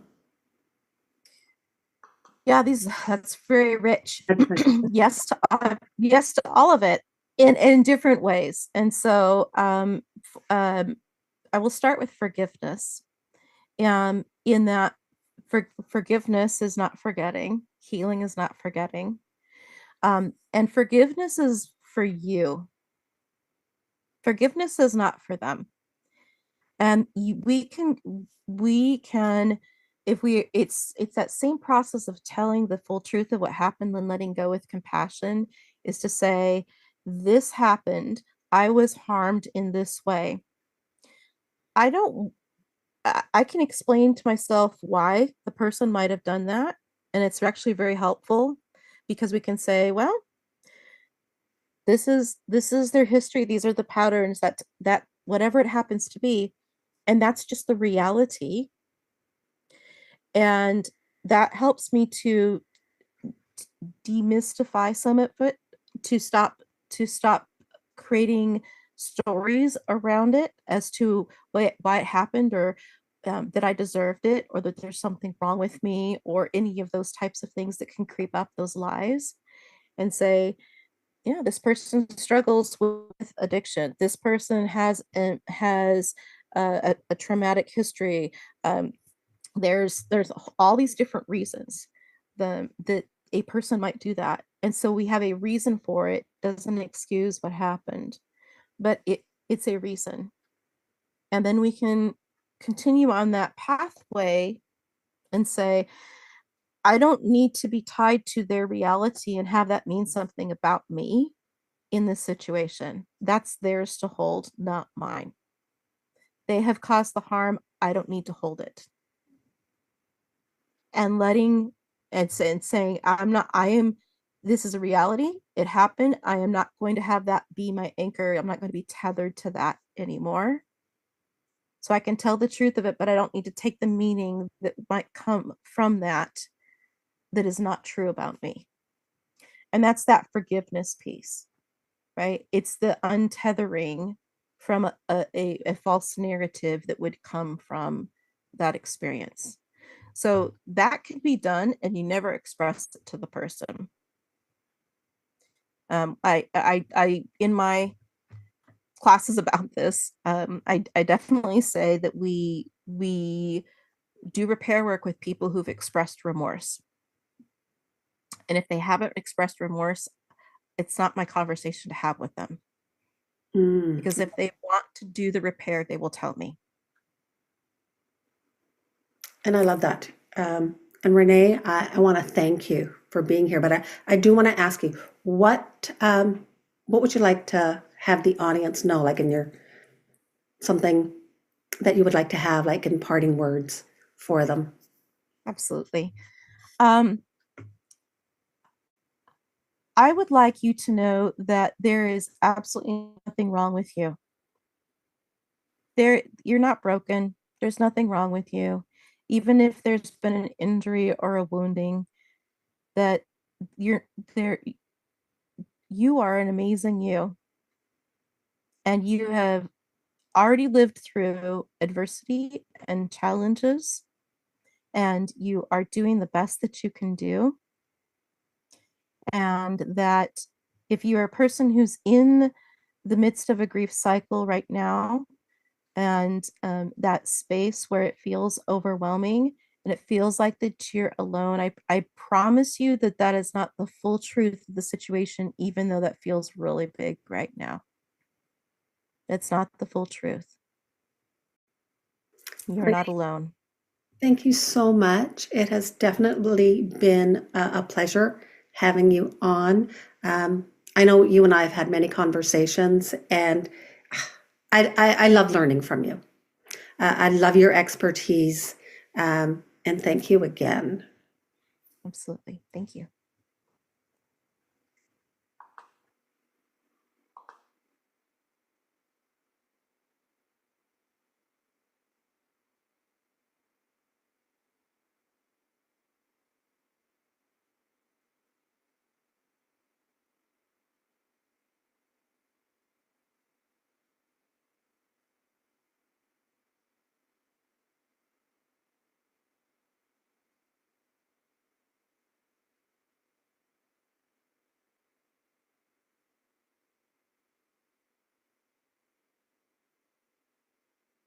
Mm.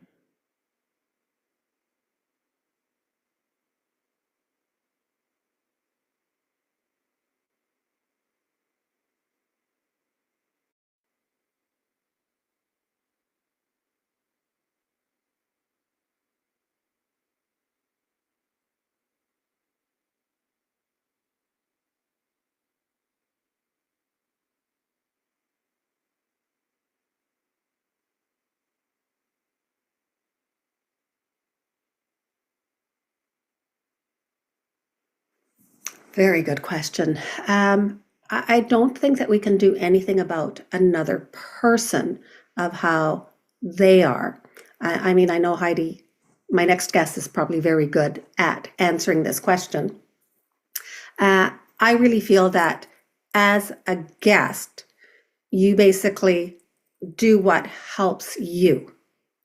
And if anyone approaches that feels that they're on eggshells, it could be because they're dealing with something on their own side. It really has nothing to do with you. And personally, I believe that you can only take care of yourself. You cannot really take care of someone else. You have to look at your own boundaries. And I'm also going to invite my other guest, because I know she's already unmuted herself to answer, because basically this is her expertise. And what a great segue to come in because this is something that she's going to answer. So, Heidi Dunstan, she is a certified grief educator, an international best-selling author and speaker, and Heidi is committed to changing the narrative on grief so the legacies of those we lost are not forgotten. And she actually has a thing about what not to say to grievers. So Heidi, welcome. And Hey, I Maria, know it's great to see you. you're just itching to answer the question, and I know you're going to put them the right. Yeah, I mean, you know me, and I teach people what to say and not say to somebody who's grieving, so we don't lose the legacies of those we've lost. We can't control what the people around us think and do, but I can say that if you're actually in a good place and you're going to the holidays, let people know like what you're doing to hold space for the person that you are missing. Let them know, I'm really excited to go and volunteer in their memory, or I'm excited for this, or, I'm really able to hold this space. I'm looking forward to cooking mom's favorite meal or dad's favorite dessert or whatever. And people know that you're finding ways to honor your person, and know that if they're walking on eggshells, it's because they care and they don't know what to say. So don't be like, oh my gosh, you're worried about it. Turn around and be like, thanks so much for loving on me. Thanks so much for caring to worry about, making sure I'm okay. Accept the grace. And if they're walking on eggshells, it's their way of handling that. And when they see that you're okay, then they're going to be like, oh, I'm okay. Right. And if you're not okay, it's okay to say you're not okay. It's okay to say, I miss my person. Funeral directors are extremely busy the month of December, especially the last 2 weeks of December. A lot of people die during the holidays. And so not only are we dealing with recent losses, my husband died 2 days after Christmas and the day before my 40th birthday. It's common. But on top of that, we also have the anniversaries. So it's not just like the loss that we had right now, it's all the anniversaries that come up. And it's when we really feel those voids and those times where they're supposed to be there. Dad was supposed to carve the turkey, or I was supposed to write his name on the gift tags. All of those places, signing Christmas cards, taking Christmas photos, putting up decorations. We all have decorations for our people, right? When they're here or when they're gone. And so we really feel those voids. And so if you are a griever and that void feels really big, let somebody know. Say, I know that it's supposed to be festive and bright right now, but I feel kind of bah humbug because I miss my person. And you're allowed to. Because if they meant something to you, all you're doing is showing them that you're trying to find a new way to love them. That's it. Grief is finding a new way to love somebody. And so ask for the help. And if you want, we can dive into the conversation of what the people can say and not say so that they can invite their grief to the holiday table. And Heidi, I know that is what you've made your expertise or your lane, because a lot of times as a griever, people well-intentioned, and I love how Renee had said it's the impact. Sometimes it's not the intent, it's the impact of how it lands. People will say things, and I know most grievers dislike any sentence that starts, at least. Yeah, definitely. Anything that starts with at least means that you're minimizing the person right before you. At least they're not suffering, but the person right in front of you is. So it doesn't serve. At least you can get another dog. Sounds kind of okay, but change it. At least you can have another child. Not okay. Right? And so any of those sentences just hurt. At least, really struggle is really messy, and it can get messy fast. And so I just avoid them at all cost. And I just had a friend, her mom just passed of dementia, and her mom, it's been a long road, but it's not my place to say at least she's not suffering anymore. It was when she said, I'm relieved that she's not in suffering she's not suffering anymore. Then it's her process, not mine. Then we can have that conversation, but it's not for me to dictate. at least you have faith in God. Well, when you lose somebody that you cherish, or you've gone through a traumatic event, some people question their faith. So I don't even talk faith until somebody's gone there with me, right? It's an invitation, and I wait for the invitation, right? And we talk, like, death comes up a lot in everyday conversations, especially in these circles. We talk about death all the time. But I can tell you that we ask inappropriate questions. And I think part of it is because of movies and TV. I can tell you, I've had Uber drivers who, I mean, Maria, you know, I travel a lot. You and I were just in England together a couple of weeks ago. I get Uber drivers. They're like, "Are you married?" And I'm like, "No, I'm widowed." And they're like, they look in the rear view because I don't look like I should be a widow. And then they're like, "Well, how did he die?" That is one of the very first questions I often get. And I want you to think, when you ask cause of death, I know that you're going there because you saw it on CSI and, you know, Law and Order and all those shows, but you're taking somebody back to one of the worst days of their lives. Right? And if you don't know the person, do you really need to know how they died? You don't, unless you got a magic wand, unless you're at Oxford and you know, you met Harry Potter, who has, you know, the magic wand that can bring somebody back to life. The cause of death really doesn't matter. And I want you to think, when you ask that question and say the person died by suicide or overdose or by a crime, you know, those can be really, really difficult for somebody to relive, especially if the person saw the body. You know, my husband died by heart attack. I'll be honest and open with you guys. And I was with him. I performed CPR. I watched them work on him. So it's not a day that I want to go to on a regular basis. And when I do, I want it to be people who knew him intimately. And so if there is somebody that has passed and you do know them and you feel like you do need to know that answer, ask, "May I ask what happened?" Ask for permission if they're willing to go there with you at that time and space.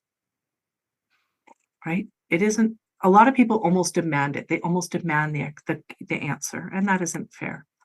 And know that the answer doesn't serve. You know, we often, especially around suicide, we often want to know how they died by suicide.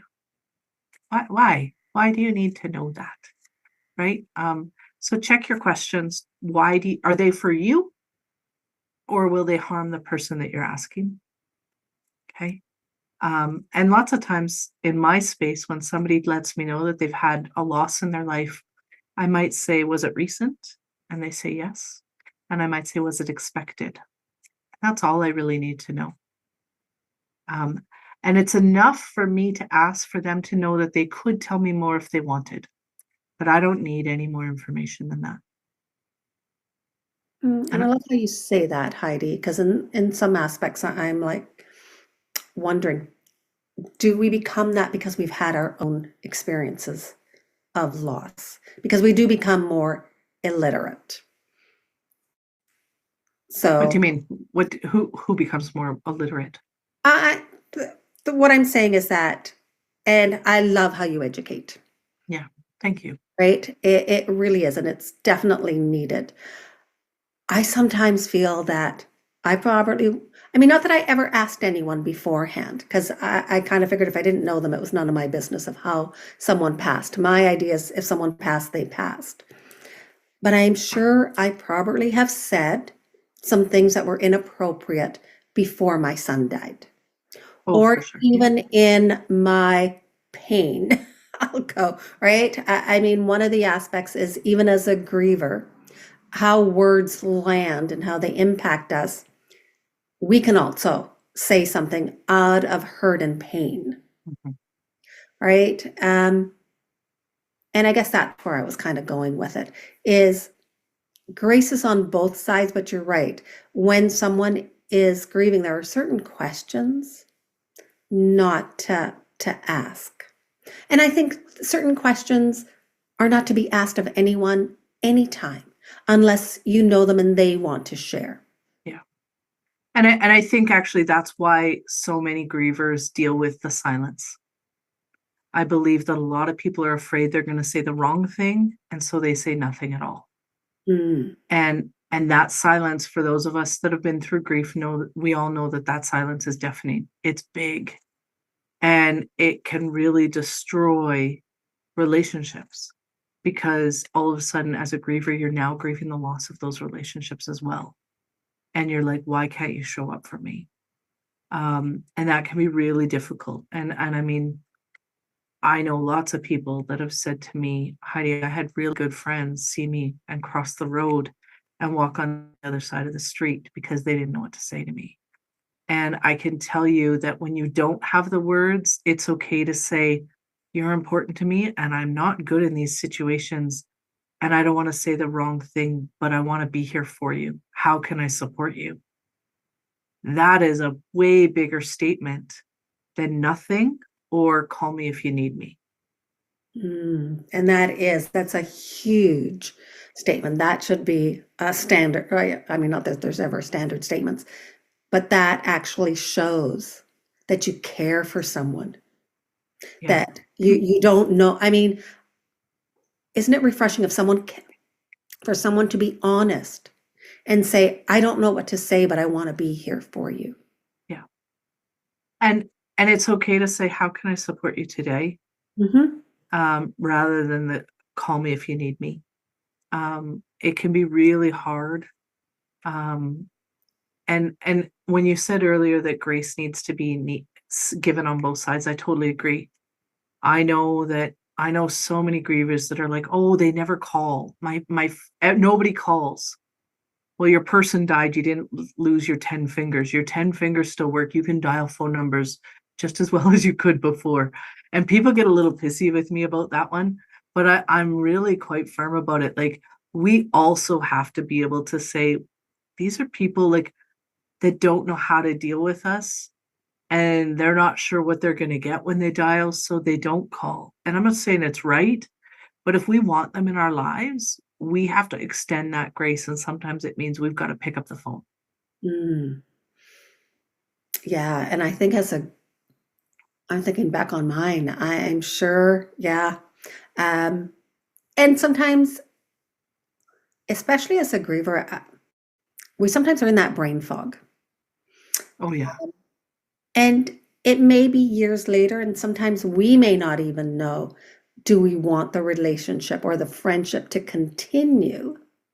And I think that's where the 10 fingers happen. If it's someone that was really close and you really like their company, call them up. Yep. If it's someone that you're kind of like on the fence, then maybe let your fingers rest. Yeah, exactly. Right.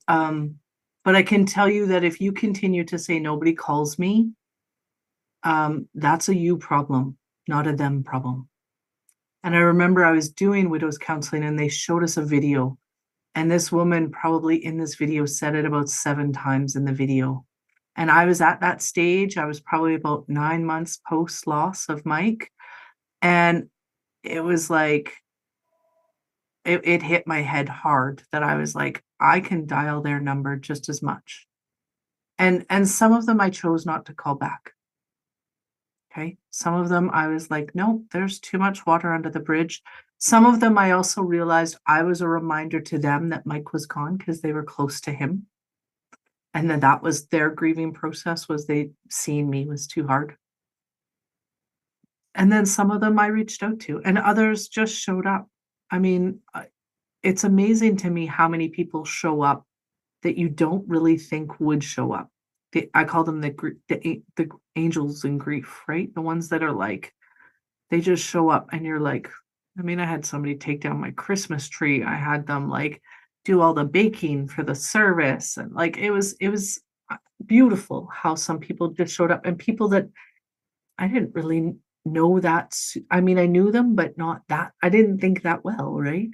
And so when you to be that angel for somebody, whether it be that you just take them out for tea, or you say, hey, I know Christmas is hard right now. You're welcome to come to dinner. Or if you'd like, I'd love to meet you the next day and bring some leftovers over. Right? we can show up in places and spaces in a really cool way during the holidays.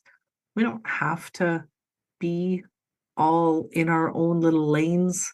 We can say, hey, we'd love to have so and so over, and we'd like to honor your person. Could we have their photo and put a candle beside it and honor them during the meal or during whatever they were doing? Or we're going to go to this activity. Lots of cities do like Christmas light displays. Can we do that in honor of your child or your whoever? There's lots of things that we can do.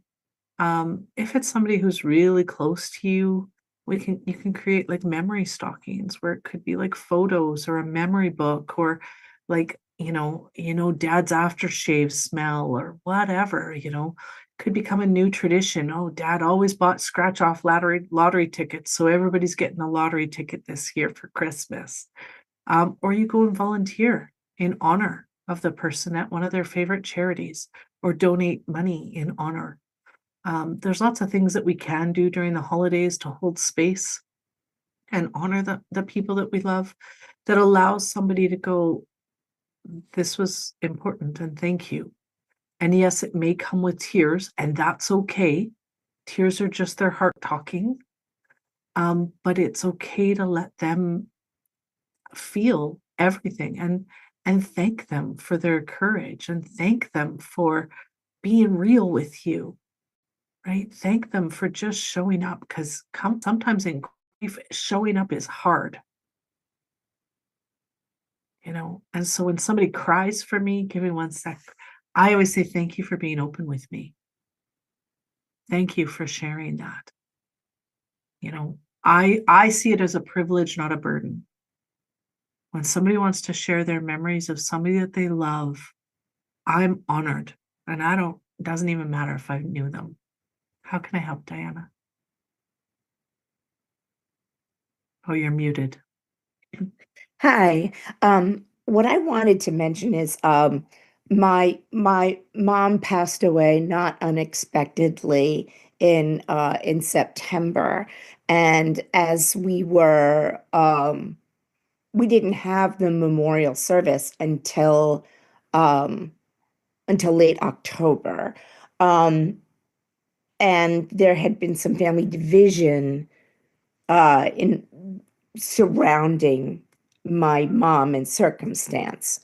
Anyway, so there was not a lot of family present at the memorial, and because she was 93, there weren't a lot of peers available to fill the seats there. And my best friend, who is Jewish, I'd attended many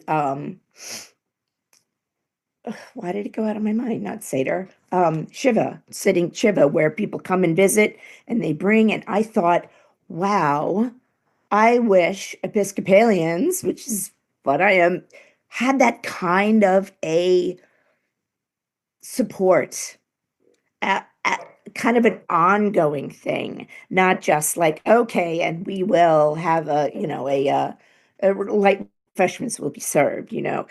What really would have been wonderful is, in the absence of some family, I could have had a little more time, more individualized, to connect with individuals that knew mom and showed up, and I really kind of wished that. And I just kind of wanted it provided me an opportunity to reflect upon different cultures and different ideas. And I think becoming more familiar with them is a possibility to be able to draw upon those and say, you know what, that's the type of um, that's the type of opportunity I'd like to create for for what I need or what the family might need. And I just wanted to mention, I think everything you're saying is fascinating. I'm really enjoying what you have to say, but yeah, it was interesting. How would one like kind of go about asking for that, or creating that type of a It's a cultural tradition. It's not like, hey, you know what I'd really like? I'd love it if you guys would come by with whatever. Yeah. I don't So know. in the Jewish faith, I mean, I'm only learning this recently, is like when you lose somebody significant, they actually have a prayer that they do multiple times a day, for a year. Like they honor their loss, for a long period of time. And many other faiths and in kind of North American culture, it's like so and so died. Have you done the paperwork? And let's get back to work. Right? It is kind of just a moving through the process. And you're left to kind of navigate it on your own, which is why a lot of people have no idea what to say and not say to people because they don't know. And then on top of that, the griever's going, am I doing it right? Like, because there's a manual on grieving, which there isn't, right? So it can be tricky. A couple tools that I find helpful, mealtrain.com. A friend of mine gifted this to me because Mike died at the holidays. They were going away, and she was like, I want to bring you food, but we're actually heading to the airport. So we set up Meal Train. And Meal Train's a website where people can sign up and they create a profile for you. And you can set up, like, people can say, hey, on Wednesday, I'm bringing you all the fixings for tacos. And somebody else can sign up for Friday and they're bringing you lasagna. And I can tell you that it was a great relief. One, that I didn't end up with 17 lasagnas because everybody makes lasagna for some reason. And I'm only one girl. And so that was cool. And then it also has I think Meal Train's free, or it was. And then they have one where if you, like, say there was an accident and somebody needs visitation or you need help with chores, for $10, you can get support there. So that's a really great way. What I loved about it is it gave me a link and I could put it in my different spaces and places. So I could send it to my church, or I could send it to my business group, or I could send it to my friends. And it was really easy. And it let me know I could put in dietary restrictions. It was awesome. So that's a great way. Gifts is something we always want to lean on gifts when it comes to grieving, but they're funny. Let's bring a bunch of flowers so it feels like a funeral home. That's not for me. It can be for others. One of the best grieving gifts I ever got was from my best friend across the street. He showed up with the Costco size case of Kleenex, really good Kleenex. That was useful. He knows I'm a sprinkler. And so I showed, like, having people show up in places and spaces that way was helpful. Gift cards rather than actual food, like Uber Eats or DoorDash, or what's the other one? Skip the Dishes, or even just grocery or gas cards. The reality is when we lose somebody, it changes our finances, whether we like it or not. Some people, it might change their finances down the road with insurance and policies and things like that. But in the immediate times, sometimes those like $25 or $50 gift cards can be super helpful. The other thing, my half sister did this for me, is she sent me a grief gift, but she'd gone on my social media and she found pictures of my husband and I, and she printed them and she put them on chapters that she thought would be appropriate for me, and then mailed it to me. And so that was kind of a nice thing to be able to see photos and do what was right for me. And so know that we can show up for people, just by being us, just how we normally would, just thinking outside the box a little bit, literally like a Kleenex box. I love those tips that you gave, Heidi, because it really is. People don't know how to be around a griever. But what I do want to ask is, especially because of the holidays, what's something that you've stopped doing because of loss? Because a lot of times loss changes things. And may I ask? What have I stopped doing? That maybe you've done beforehand and all of a sudden it no longer fits in. So I personally, this is my first Christmas that I'm going to be home with my family since Mike died, and that's been almost 7 years. Mm. I haven't been able to be in this house celebrating Christmas since he passed. It's too hard.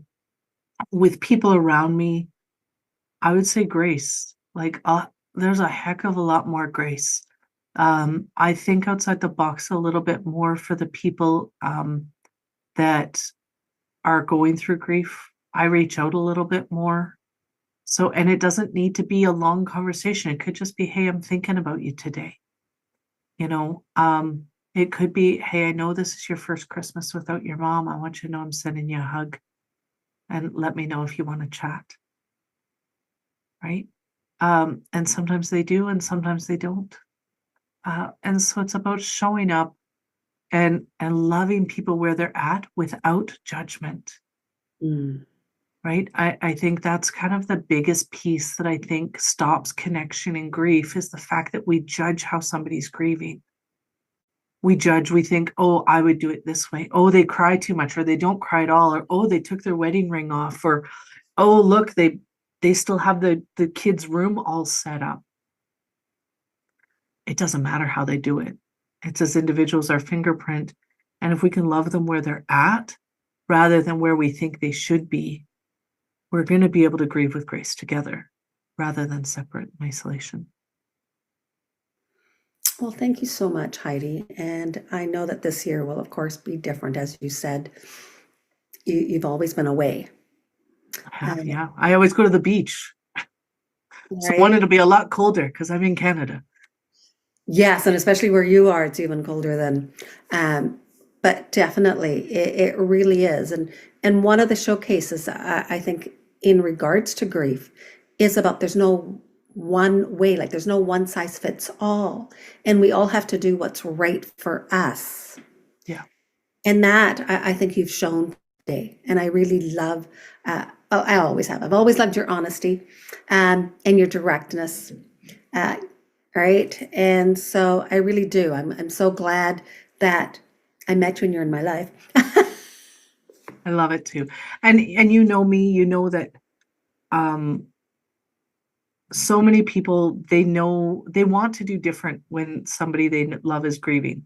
They just don't know how. And if we can start having these regular conversations, yeah, exactly. Then, it makes it a lot easier. And honestly, when you do stick your foot in your mouth, just apologize or ask if you can put a salt and pepper shaker in there and be like, I'm not so good at this, but I'm doing my best. And I love you and you're important to me. And I'm sorry that didn't land right. So I am doing a complimentary how to invite somebody in their grief to the holiday table on the 1st. May I put the link in the chat? Definitely. Yes. Let me grab it. I meant to copy and paste it and then I got distracted. You know my life. Mm-hmm. It's free for anybody to attend. Grievers find it helpful. And so do people outside of grief. So if you know somebody who's going to be going through loss, or you're just like, I don't know what to say to them, this is a great little 45-minute presentation and conversation about how to honor those places and spaces during the holidays, because they are sticky. And so true. I mean, most of the time, the whole year sometimes is sticky. The holiday season seems to be more intensified because of the expectations that everyone is supposed to be happy and celebrating. I think it's also because the voids are seen. That's when we have like places where people are supposed to be in our lives and they're not there. And so it isn't just in the immediate loss. It's because we're like, so-and-so's not here, or what about mom's favorite? And what about, we feel those voids even more because of the traditions.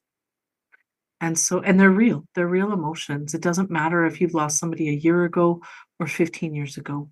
They're significant and they can be felt and they come up at any time, right? People forget that, the day that, my husband was 24 years older than me, but the day that I turn the same age as him will be a hard day. Right? Because I never should have been older than him. And so, we don't get to decide what our grief looks like. We do get to navigate through it, and hopefully with some good people alongside with us. And so true. And this is why I always go. Grief is carrying love and loss in the same breath. And a lot of people kind of figure it's too separate, and it's not. We breathe it, we feel it, and both emotions can. The love exists, and so does the loss, and so true. And definitely, I'm going to make sure that your link is there because it is Yeah. important. How do you Yeah. invite people to a holiday gathering? How do you go to a holiday gathering, right? And I know this is your lane, and I'm so glad that you were here. Thank you, Heidi, for saying yes. Thank you. And I'm so Yes. glad that we finally met in person. I know.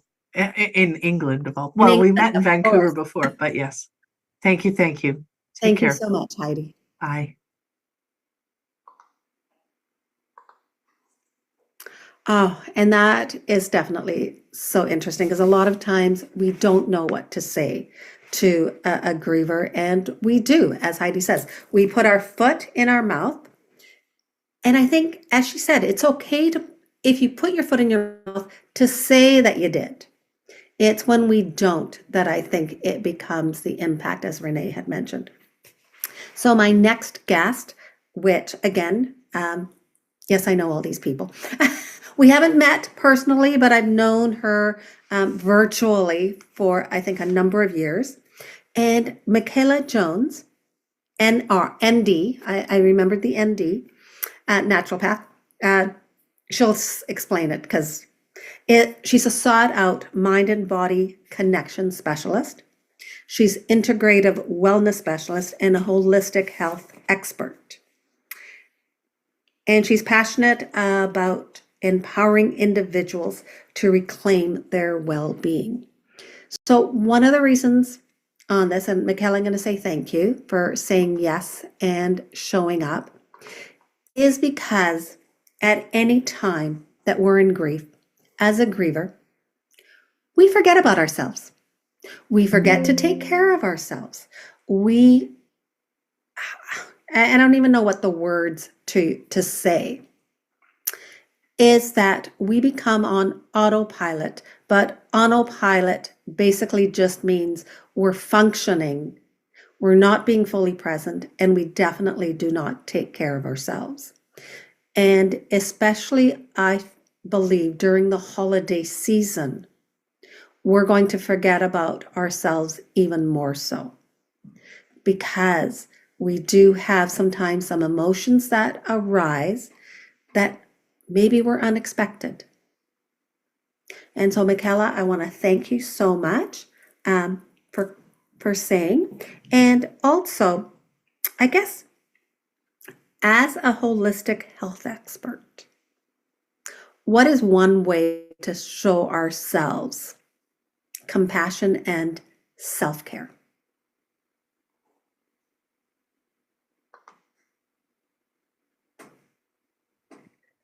Well, that is well, first of all, thank you for having me. I'm so happy to be here.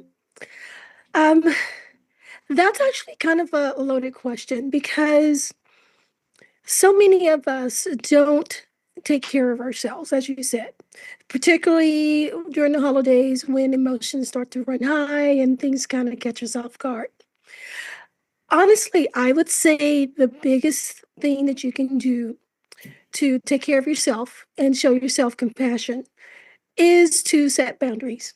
I know that sounds weird when we're talking about grief, but it's a very big part of taking care of ourselves because only we know how we feel and only we can determine what we're willing to accept or put up with. And we know where our line is. So if we establish our own boundaries of what we're willing to do, what we're willing to put up with, and then holding those boundaries, that's actually one of the most compassionate things that we can do for ourselves. If we know that talking about certain things will bring up, you know, intense emotions for us, and we choose that we don't want to talk about that. If someone approaches us and wants to talk about that, it's okay to say, no, I don't want to talk about that. You don't owe anyone anything more than you owe yourself. And that is so true, and something that we forget, because a lot of times when we think about it, we feel that we need to over explain something. Yes. I've said, and this is from my mentor, David Kessler, who has actually said, when we say no, that is a complete sentence. Like no Absolutely. is a complete sentence. We do not need to explain ourselves. If we are declining an invitation or any event, we can say no without having to over-explain. I wholeheartedly agree with that. I use that same expression. I use it a lot with a lot of my clients. No is a complete sentence. You don't require anyone to give anyone an explanation about why you say no. You're not required to give them. I know some people teach, well, you should give them an alternative solution of, well, I won't do that, but I'm willing to do this. You don't even have to do that because no is a complete sentence. You don't owe anybody any explanation, any alternative arrangements, or anything like that. No means no. And especially around the holidays where, I mean, this is what we've been talking about all morning in the sense of setting boundaries for our own selves and for other people. Because a lot of times, there are times when emotions arise which can be overwhelming. Yes. And at times you may feel that you want to be alone. Or even sometimes maybe you feel like being surrounded by people.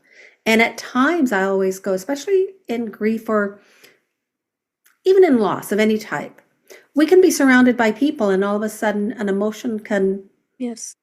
come up, and all of a sudden we want to have alone time. Is it a good idea to say, go to the bathroom and have alone time? Or Absolutely. just say, maybe this is the time that I need to say goodbye and head home. No, absolutely. Absolutely. Actually, that is, one of the things that I tell people is, yeah, if you're finding yourself being triggered or emotions are just like coming up, because sometimes they will hit us, and you'll be doing fine one moment, and then the next moment everything changes. It is okay to excuse yourself for a moment and pull yourself together and then come back. Or if you just have had enough for the day, just say, okay, I'm done. It's all right to just excuse yourself and leave, because you need to take care of you. You know what you need, and it's no one else's job to tell you what you need or what you should be doing. I call it the shoulds and the oughts. It's like no one can tell you what you should be doing and you ought to be doing this and that and the other. It is up to you. Again, boundaries. You know where your line is. It is okay to say, okay, you know what? I've had enough. And you can choose in that moment whether it's, I'm just going to step away for a moment, regroup, and come back, or if, I think I'm just going to leave now in this here while it's still somewhat on a good note, because I need to take care of me. And And that's okay.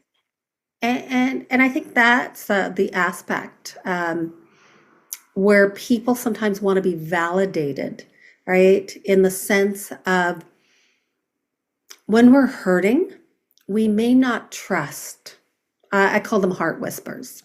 Mhm. But we may not trust our intuition. We may not trust our own choices or judgment. No, I was saying, yeah, that's very true. Again, it's because when we have these intense emotions, our mind and our body starts to disconnect. Mm. And our intuition actually comes from our physical body. I know that sounds weird, but our body gives us cues to what's going on emotionally and mentally. And that's one of the reasons why I teach body awareness, because when we're connected, our body tells us what's going on. But during times of grief or intense emotions, our mind and our bodies disconnect. So we are not getting those cues that we would normally get. Mm. Like the little hair standing on the back of your neck when something's not quite right. We disconnect from those. And so it makes it hard to trust our intuition because those cues are either distorted or they're not there. Yeah. Mhm. And I love how you said, like, I didn't realize that the sort of the disconnect. I mean, I knew when I was in grief that some of the aspects like it felt like a disconnect. Like your brain's on one aspect, and your body's on another Yes. sort of plane, right? Like they don't mesh. Yes. I love how you said that because in some ways, when we're in grief, like when we feel that something's wrong with us because there's that disconnect. Yes. And I'm glad that you said that it happens naturally. Yeah. And, I work a lot with people that have experienced trauma in their lives. Okay. And grief is just another type of trauma. Mhm. And during times of trauma, we do tend to disconnect because it is a survival mechanism. Mm. It really is. And so that's why that kind of comes about because many times during times of trauma or grief, again, grief is just another type of trauma, we still have to go on with life some kind of way. So the best way to do that when our heart is hurting, when our minds are racing, when we just have like these overwhelming thoughts, as a way of surviving, we disconnect from that so our physical bodies can keep moving. So, what's a good tip to say to ground? Because I think a lot of times, especially, I mean, for a lot of things, but for um, especially during the holidays when everything is intensified, right? We kind of have this aspect of feeling that either we have to have everything together. Mhm. And so a lot of us, myself included earlier on, would put a mask on. And what I mean Yes. by a mask is not a physical mask that you put on, but we mask our feelings. We pretend everything is fine. And yet, underneath, we are hurting. And so, what is some way to sort of ground us that we don't have to pretend as much, maybe? Huh. Okay. Well, I'm glad you asked that. Actually, I found as I also do somatic work, which is all about integrating, mind and body and releasing stored emotions and all of that kind of stuff.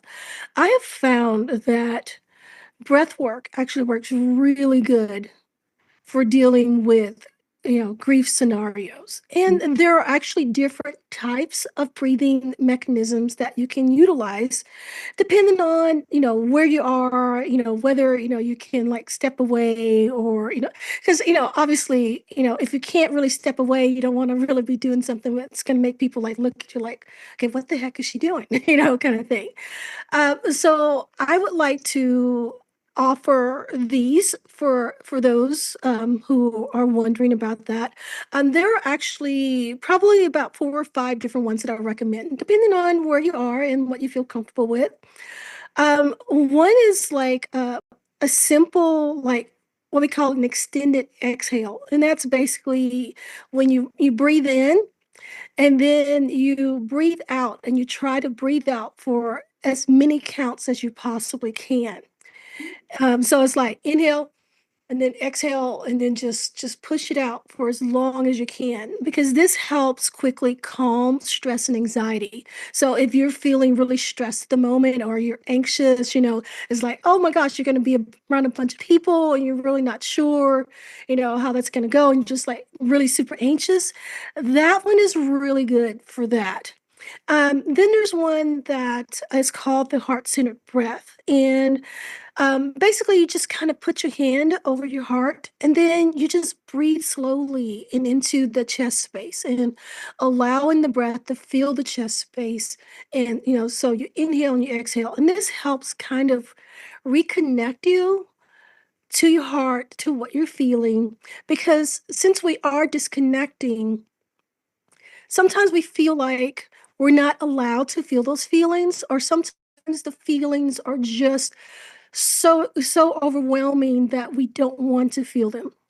But in order to truly be able to move forward and keep going, we do have to feel them on some level.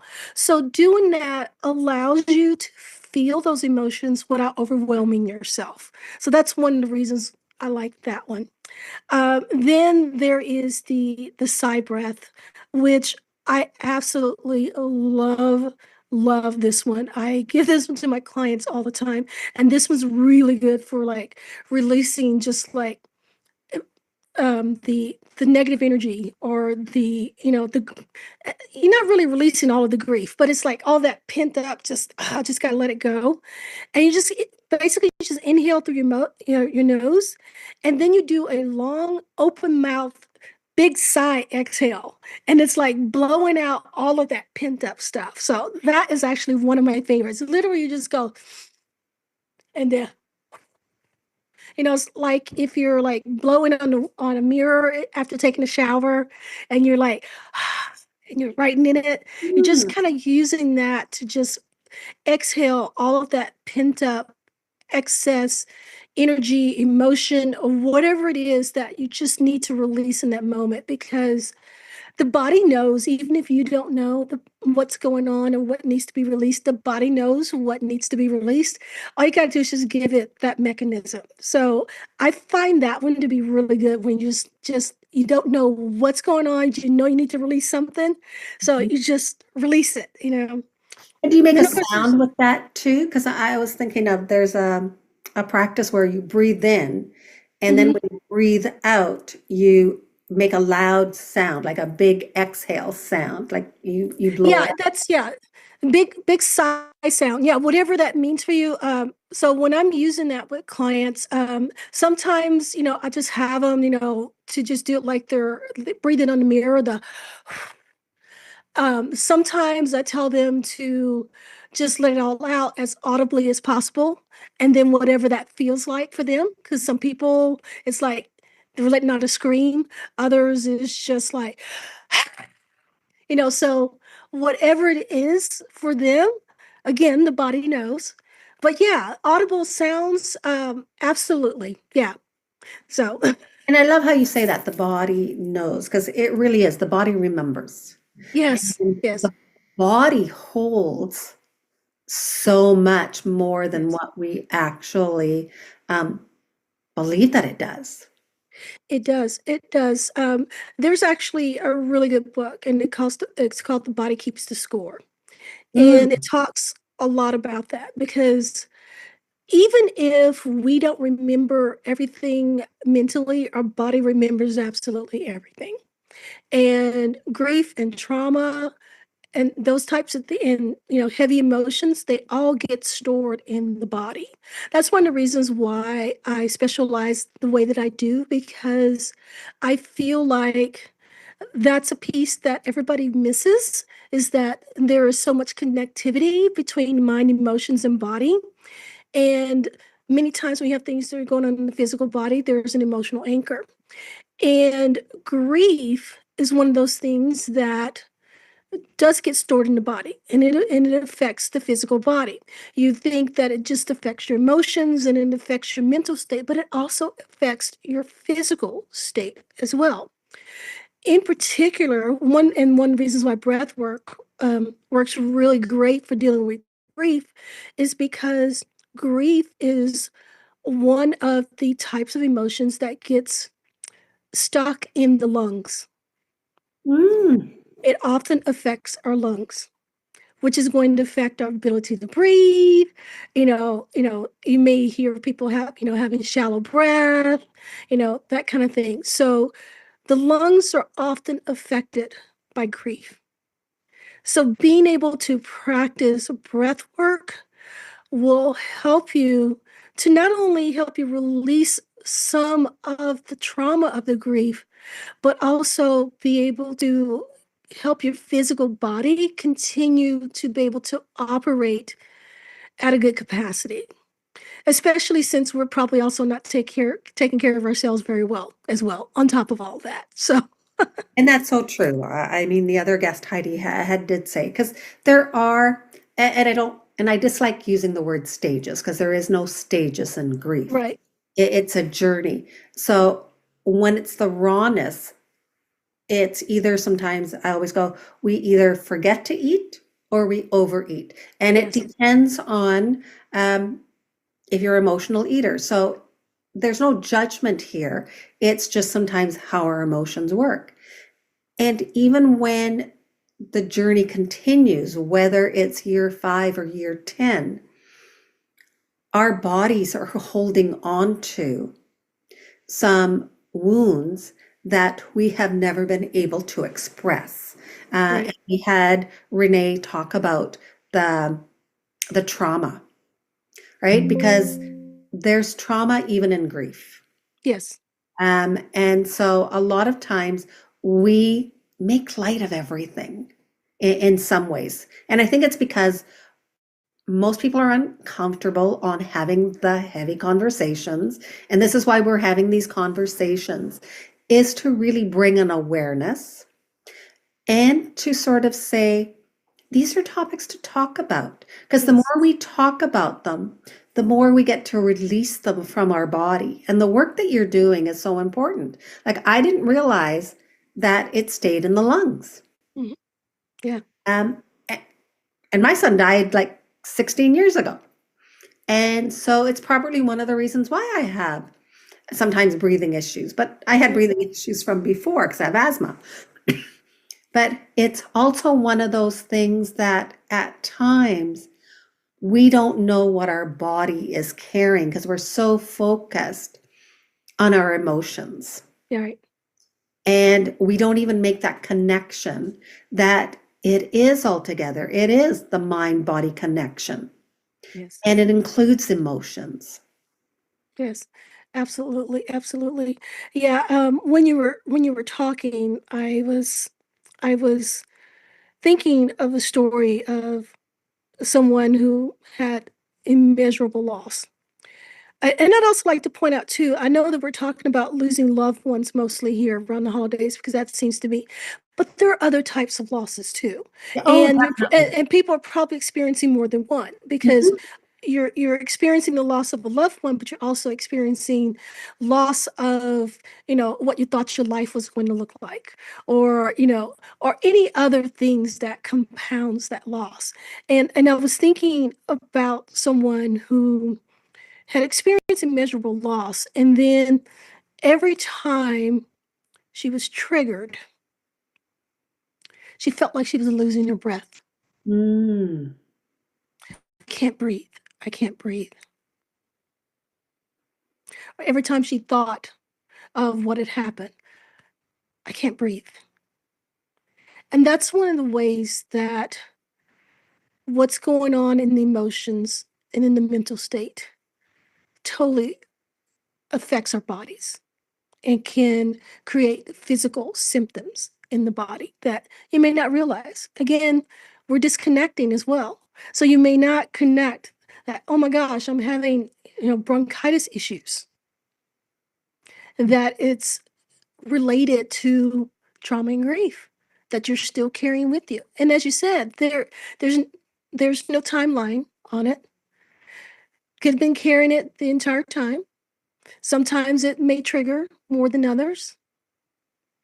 And we often will just put it aside because we don't make that connection. You don't connect that, oh, I'm having these other issues. You don't connect that it's also related to the grief that you're experiencing as well. And so I think it's important, like you said, that we have these conversations because those are the things that people don't think about. And I love how, and I didn't even think about it when I even asked you as a guest. It was more about your expertise because you are a holistic health expert and the integrative wellness. And now I'm realizing when you're talking about breath, because I'm using my line as caring, love, and loss in the same breath. Yes. And how sort of is it synchronicity or whatever the word is, in the sense of you're talking about it's our breath, and it really is. Yeah. We carry everything in this one breath. It's love, it's loss, and you're so true of what you said about loss is a big umbrella. And for the holiday season, yes, we could be missing a person who is physically no longer here because of death. However, we can still miss a person who's physically not here because of estrangement. I was going to say something else and it meant something else because I mispronounce words sometimes. Where families, for whatever reason, are not speaking to each other.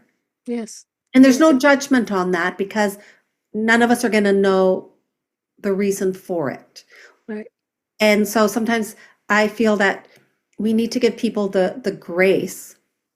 I mean, I use the pillars of care in the sense of saying we need to give compassion to ourselves, right? Acknowledging our thoughts and feelings, releasing the guilt, the regrets, and the shame, and evolving to who we're becoming. Yes. And when you say the breath work, that really encompasses all together because in breath work, we are giving ourselves that compassion. Exactly. Exactly. Right? In breath work, we're acknowledging our feelings and our thoughts. Yes. We're also releasing in that breath work by breathing in and exhaling. Yes. And also of evolving of who we are. Like in that moment, we become one with our breath. Yeah. Ooh, you and I should work more together. Yeah. Well, and I'd also like to add too that some other benefits of the breath work too in the constructs of what we're talking about today is that it also like helps regulate our nervous system, which we get so stressed out around the holidays and when we're experiencing grief and when we're missing our people or whatever. We get so stressed out. The breath work helps regulate the nervous system. It also helps us to move the stuck emotional energy. Again, there's no timeline. It just changes from day to day. And, one day it's small emotion, next day it might be big emotion. So the breath works allows us to move those emotions through without them staying stuck in the body and then showing up later. Okay, so the breath work allows us to deal with that in that moment to allow it to move through without staying put. It also creates space for emotional release. Okay, grief is an emotion itself, but it's also a state of mind that brings in even other emotions. So it also creates the space that allows us to feel those emotions without overwhelming us. Okay, I think sometimes we get overwhelmed when we start thinking about things. So it allows that. It also helps us to build resilience, um, which allows us to respond to people rather than react during holiday triggers. Okay, it allows us just a little more grace when people are getting on our nerves in the holidays. So we don't immediately react or lash out or whatever. And it also gives you what's the best way to say this? It gives you a little bit of control over something when it feels like everything else is uncontrollable. Mm. Does that make sense? It makes total sense. And you mentioned a word, patience. I think is or no, people get, I changed it to presence. You said when people get on our nerves. It is. It might be an American saying. No, because in the holiday times, there's a lot of added stress. And when we have the stress with grief and loss, it intensifies where sometimes I don't want to say prickly, I guess we could say prickly, right? We're sensitive and sometimes maybe Could be oversensitive, maybe it's not. It's just a lot of times it's the impact that we get either from words. And I love how you say that for grounding, no matter where we're going, whether it's going into the mall, because the malls, of course, have all this decorations, the music, it can actually be overstimulant sometimes. Yeah. Even sometimes going to an event could be overstimulation. And we do want that grounding aspect. Yeah. And you're right, that breath. I mean, you gave 3 ways of breathing, and I love that, right? And I think what I'd love to end on, if you're okay with that, is having to demonstrate one breathing practice. So that way we can give our audience something so that way they have with them to say, you know what? I can use this right now when I'm feeling overstimulant, being overwhelmed, being just like too much of it, Yeah. to ground into my own self of where I feel safe. Because that's really what we want to do, is we want to have where the safety feels within our own self. Yeah. Okay. I'd love to share that. All right. So I know you asked for one, but do you mind if I give you two? Nope. Because I have two that That okay, Zach? I think would be very, very beneficial for everyone. So the first you probably heard of, it's called box breathing. It's Mhm. really good for grounding. You can use it not only when you're feeling triggered, I use it sometimes when I have a hard time going to sleep. So box breathing is really good for grounding. And it's just what it sounds like. It's like you think of a box, okay? So it's like counts of 4. So you inhale for the count of 4, hold for the count of 4, exhale for the count of 4, and then do nothing for the count of 4. So the rest. So inhale 2, 3, 4, hold 2, 3, 4, exhale 2, 3, 4, rest 2, 3, 4. And then you can start over. You can do that as many times that you need. It's called a box because it's 4, 4, 4. So if you think of a square, 4, 4, 4.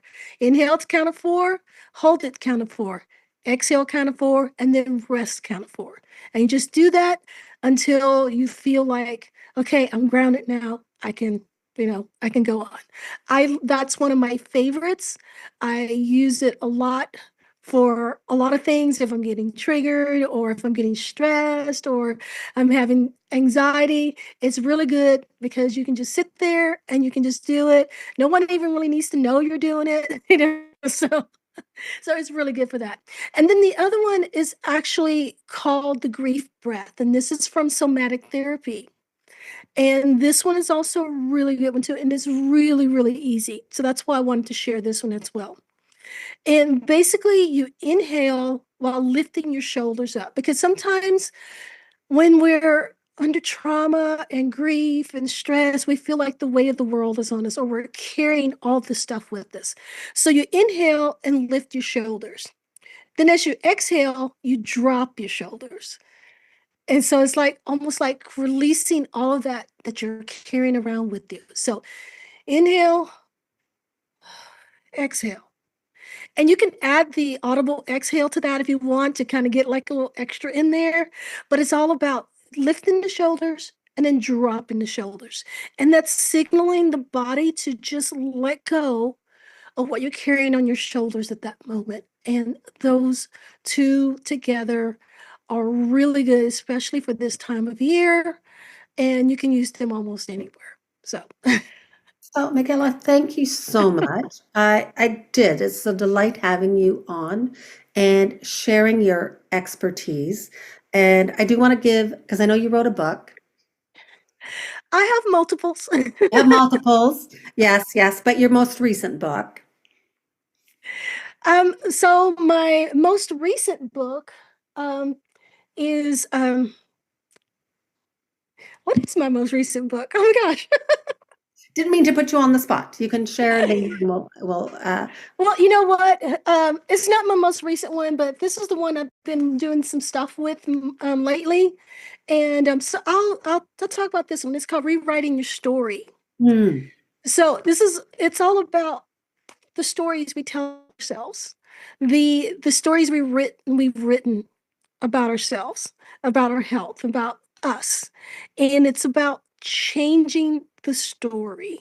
And actually, I think this works really good with what we're talking about today because our story has already been rewritten with the grief that we're experiencing. But we don't have to stay with that story. We can rewrite even that story to something that is better for us, that allows us to move forward and being able to remember those that we have lost.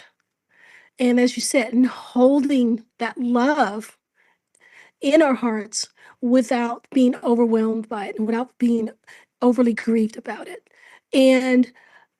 Um, and recognizing that it is okay for us to move forward. I think so many people feel guilt when they lose someone because they feel like if they go on, that they're dishonoring that person. And so being able to rewrite the guilt story, I think, is something that could be very, very positive for everyone.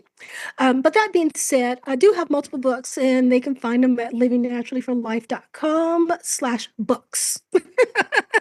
Thank you so much. It has definitely been a pleasure having you on. And from the bottom of my heart, thank you. Well, thank you.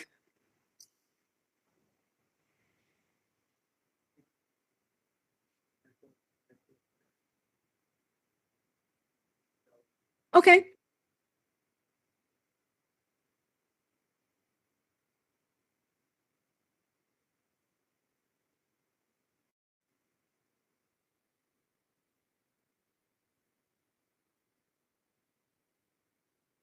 Mm,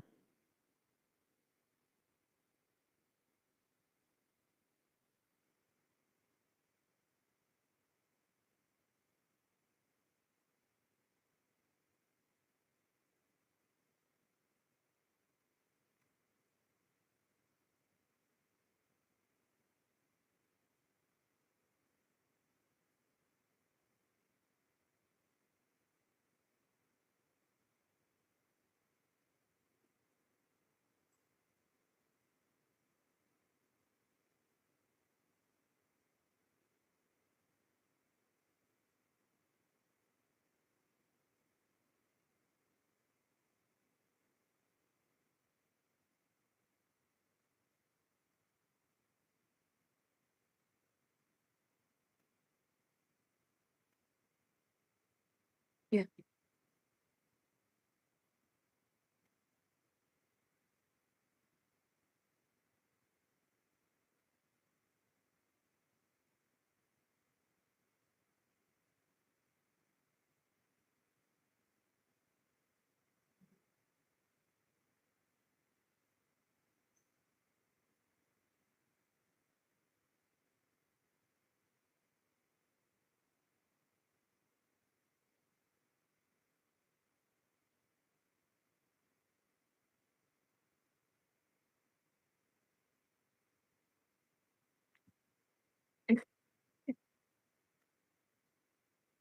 Yes. Yeah, I had actually had created a special guided breath practice for this event if it came up. And basically I ended it with, I can meet this moment one breath at a time. mm. And if you want, I can go ahead and record that and have a link available for that for like if your guests would like to go and grab that, I'd be, more than willing to have it as a recordable that they can download. So yeah. That's So perfect. Thank you.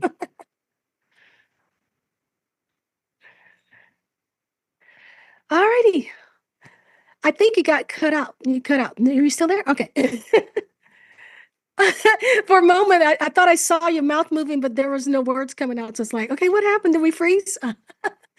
But thank you for having me. I was happy to be here to give you some more insight on things. Hopefully, this is another set of tools that people can use to get through this holiday season, as best they can. So, Definitely. And this is one of the reasons for having these summits, is so that way the people that I know or people that I meet can share their experiences, their expertise, and their insights. Because a lot of times we only know what we know. And even through my journey, I've had the pleasure and opportunity to meet people like Michaela, like Heidi, like Adriana, and Renee, who bring their expertise. Because grief is not a one size fits all. And part of grief is having no judgment on ourselves of how we relate to it and how we demonstrate grief. Because again, emotions are personal, our thoughts are personal. Even though we always say loss is universal, your relationship is personal. The nuance is personal in the sense of because of relationships and how they died and who died. And so this is one of the reasons to bring this forward, so that way you know that you are not alone, that there is support out there, and finding the right support for you. As we say, loss is universal and personal, and so is support. Support might be universal, yet it's going to be framed for what is right for you. And I know that each person has offered something. The next 2 days, I will be having more guests for Wednesday and for Thursday. And I also want to offer that if you want something a bit more quieter, a more held space to go deeper, I will be hosting something in December, and I will share the details later on. Just so that way, anyone here, this is more open, but I also know that people want to be held in a quieter space. And I thank everyone for listening, for being here, and I thank all my guests for sharing their expertise, for sharing their heart, and for sharing something that hopefully has supported you in your journey. And I thank you.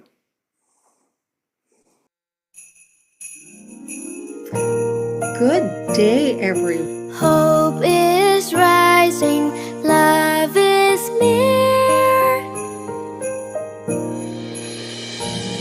We come together